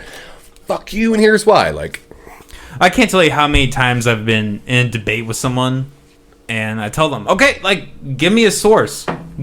You're telling me all this stuff, like, I want to be able to read it. I'm not going to just take your saying it as face value. Right. And 9 times out of 10, they pull up a fucking Facebook article. Yeah, or like a YouTube video. Whatever else. It's like, there's no peer-reviewed, scientific, definitive answers. It's just like, well, here's a thing I saw that resonates with me that doesn't require me to think at all. Fuck you. This is how I feel. Like, that's a and I think you can appreciate this being a film buff. We weren't even able to get into that. I hope we can do that. That's a whole other podcast. Yeah. That's fine. Yeah, exactly. But I watched this analysis about Tiger King. I don't know if you saw that. I did not watch it. I watched the first 4 episodes with a person that I did mushrooms with for the first time. Really? It wasn't that night though. Like it was another time we hung out and we watched. We were just like, fuck it, let's see what happens. And I remember being like, I'm not gonna watch this shit. Everybody's into this. It's just some dumb fucking reality bullshit. Yeah. And then I got like 15 minutes in, and I was like, oh my god, this is fascinating. Because it's like a real character study of like real crazy ass people. Yeah. That's why, and I don't mean that like in a negative way. I just mean like there's a lot of like weird mental illness shit. There's a lot of like weird predatory stuff. There's a lot of like gaslighting stuff. It's just, there's so much going on there of just like relevant cultural things, even though that's such a unique world that none of us can resonate with, like, or identify with, rather, is the word I'm looking for. Like, it's such a wild character study in like the world of big cat ownership, which is such a specific, unique thing. Yeah, it's so weird. So weird. I can understand the appeal in that, definitely. I only watched the first 4 episodes, and I was fascinated by it, but then for some reason I never finished it. I just didn't. Like, the person I watched it with ended up finishing it like a week later. She was like, I couldn't wait. I'm sorry. I'm like, that's fine. I get it. And then I just never watched the rest of it. Well, my point with that, I saw this video analysis, and obviously I haven't seen it. But it's kind of like what you were talking about, like with that peer review. There's no peer review for documentaries. Right. You know, Right. so literally, not that I'm saying that Tiger King is that, but this film analysis on YouTube, like, really broke that documentary down along with other documentaries about, like, how there is a skewed perception by the director and the people who make this. Totally. And they will almost in a way, like, create facts, like, create things that are, like, not. It's not always documentary by definition. It's not just like, I'm showing you information and a story, do what you will. Like, documentary is as much... Sorry, I keep hitting the microphone because I talk with my hands. It's as much filmmaking sometimes as it is documenting. Yep. And so, like, is Tiger King very much like a film as much as it is a documentary? Probably. I don't know. Like, it maybe... Maybe the filmmakers had, like, a pointed intent with what they were doing. Like, coming out of it, everybody thought Carol Baskin killed her husband. Everybody thought that. There's fucking memes about it. There's songs about it. There's TikToks about it. What the fuck ever. Like, in the parlance of our time. But, like, if you look at it really, like, she married, like, a 40-year-old dude when she was, like, 20 or something like that, who was probably abusive and shitty. Yeah. And so, like, maybe we shouldn't be like, oh, that bitch killed her husband. Maybe we should be like, maybe she was in an abusive relationship, and I don't know what the fuck happened. Maybe she did kill him, but, like, maybe it's not such a terrible thing that person is not around to be an oppressor to this person. I don't know. And I'm not saying that is what I definitively believe. I'm just saying, like, that those filmmakers wanted you to believe that she killed her husband. Their goal was to entertain you, not totally. It's entertainment. Like, that was, and it was such a perfect time for it. Just like, quarantine happens. Hey, here's this wild ass fucking documentary. Like, it was so perfect timing. Like, it's they baffling. didn't even like, plan that either. Oh my god, you know? No, it was just like, if I would have been one of the filmmakers or like a studio exec or distribution or whatever, I would have been like, oh my god, this is this is gonna be so successful, and we're gonna kill this. This is gonna be so good for all of us. Like I can't wait for like a year or two from now, where like somebody does like almost like a, not a documentary, but like a little bit of a study on like Tiger King, what actually happened, and how we as a culture perceived it and ingested it and talked about it and thought about it and meme created about it, like during a time of pandemic and quarantine, which none of us have experienced. Like, such a fucking weird, unique, like specific, baffling thing that happened. Tiger King. Netflix comes out with a documentary about Tiger King 2 years later. That's totally, our version of capitalism. We're going to make this thing, we're going to make people lose their minds about it, and then we're going to make more money off the thing about people talking about us losing their minds about it. Like, it's so weird. Weird, bizarre world we live in. Fuck. We've been going for a long... Holy shit. We're probably like 3 hours in. Not quite 3. Just about. Like 2.5. Getting there. 2.5. A little more than 2.5. Okay. The runtime total has probably been about 2.5. Okay. Fuck, I want to have you on again for sure. Yeah, of course. There's so much shit we can cover. We can go into more of this kind of stuff, or we can like do a movie thing, or whatever. Is there anything you wanted to specifically? Right now, currently, cover to close out. I don't know, but the thing I did want to mention is I do want to get you and Teresa on. I want to do like a whole podcast just like strictly in atheism. Okay, just cool. like that'd be fun. you know, I identify with that group, but I don't necessarily believe it, and I think that like energy and things like that are really important too. exactly. So like that would be fun to talk about. And Yeah, I think we all like identify as atheists, but we all probably still have some culture. You know, not trying to get too much in Teresa, but she does have like that Jewish-based upbringing, so that's kind of an interesting spin on it too. And she actually brought it up. We were talking about. I've had her on a couple times, but yeah, we should definitely do that. Fuck. So this movie that's coming out, when's that coming out? Or do you not know yet? Man, I don't know.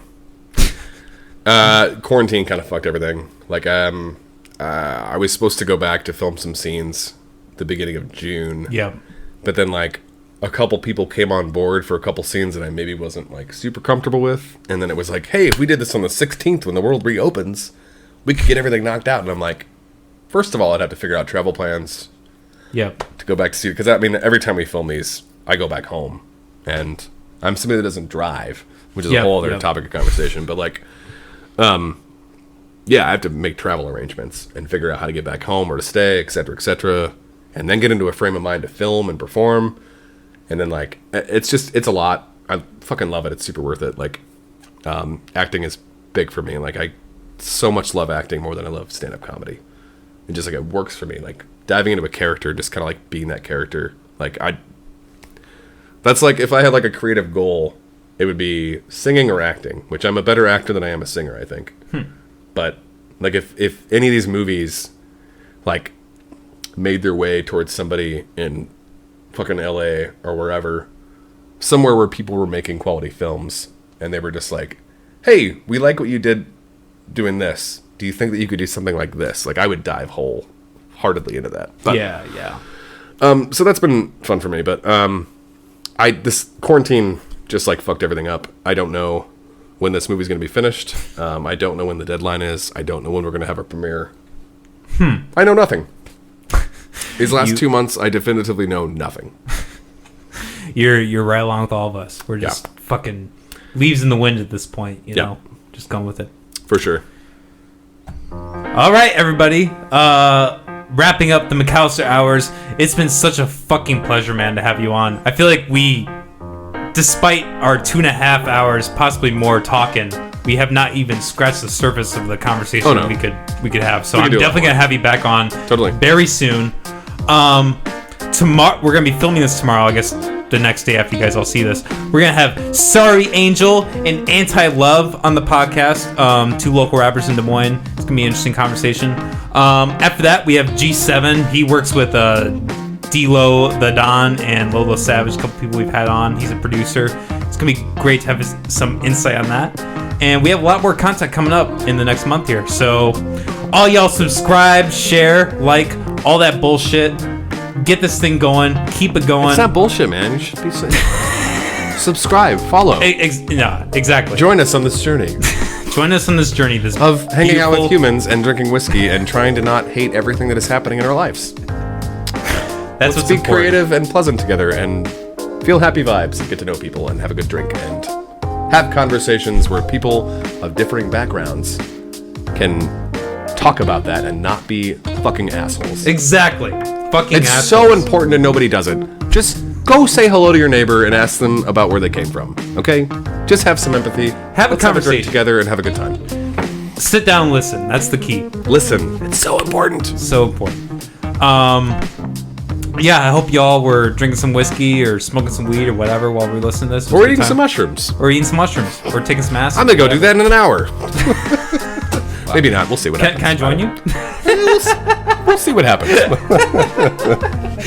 All right, man. We're signing off. It's been a great fucking time. Great fucking episode.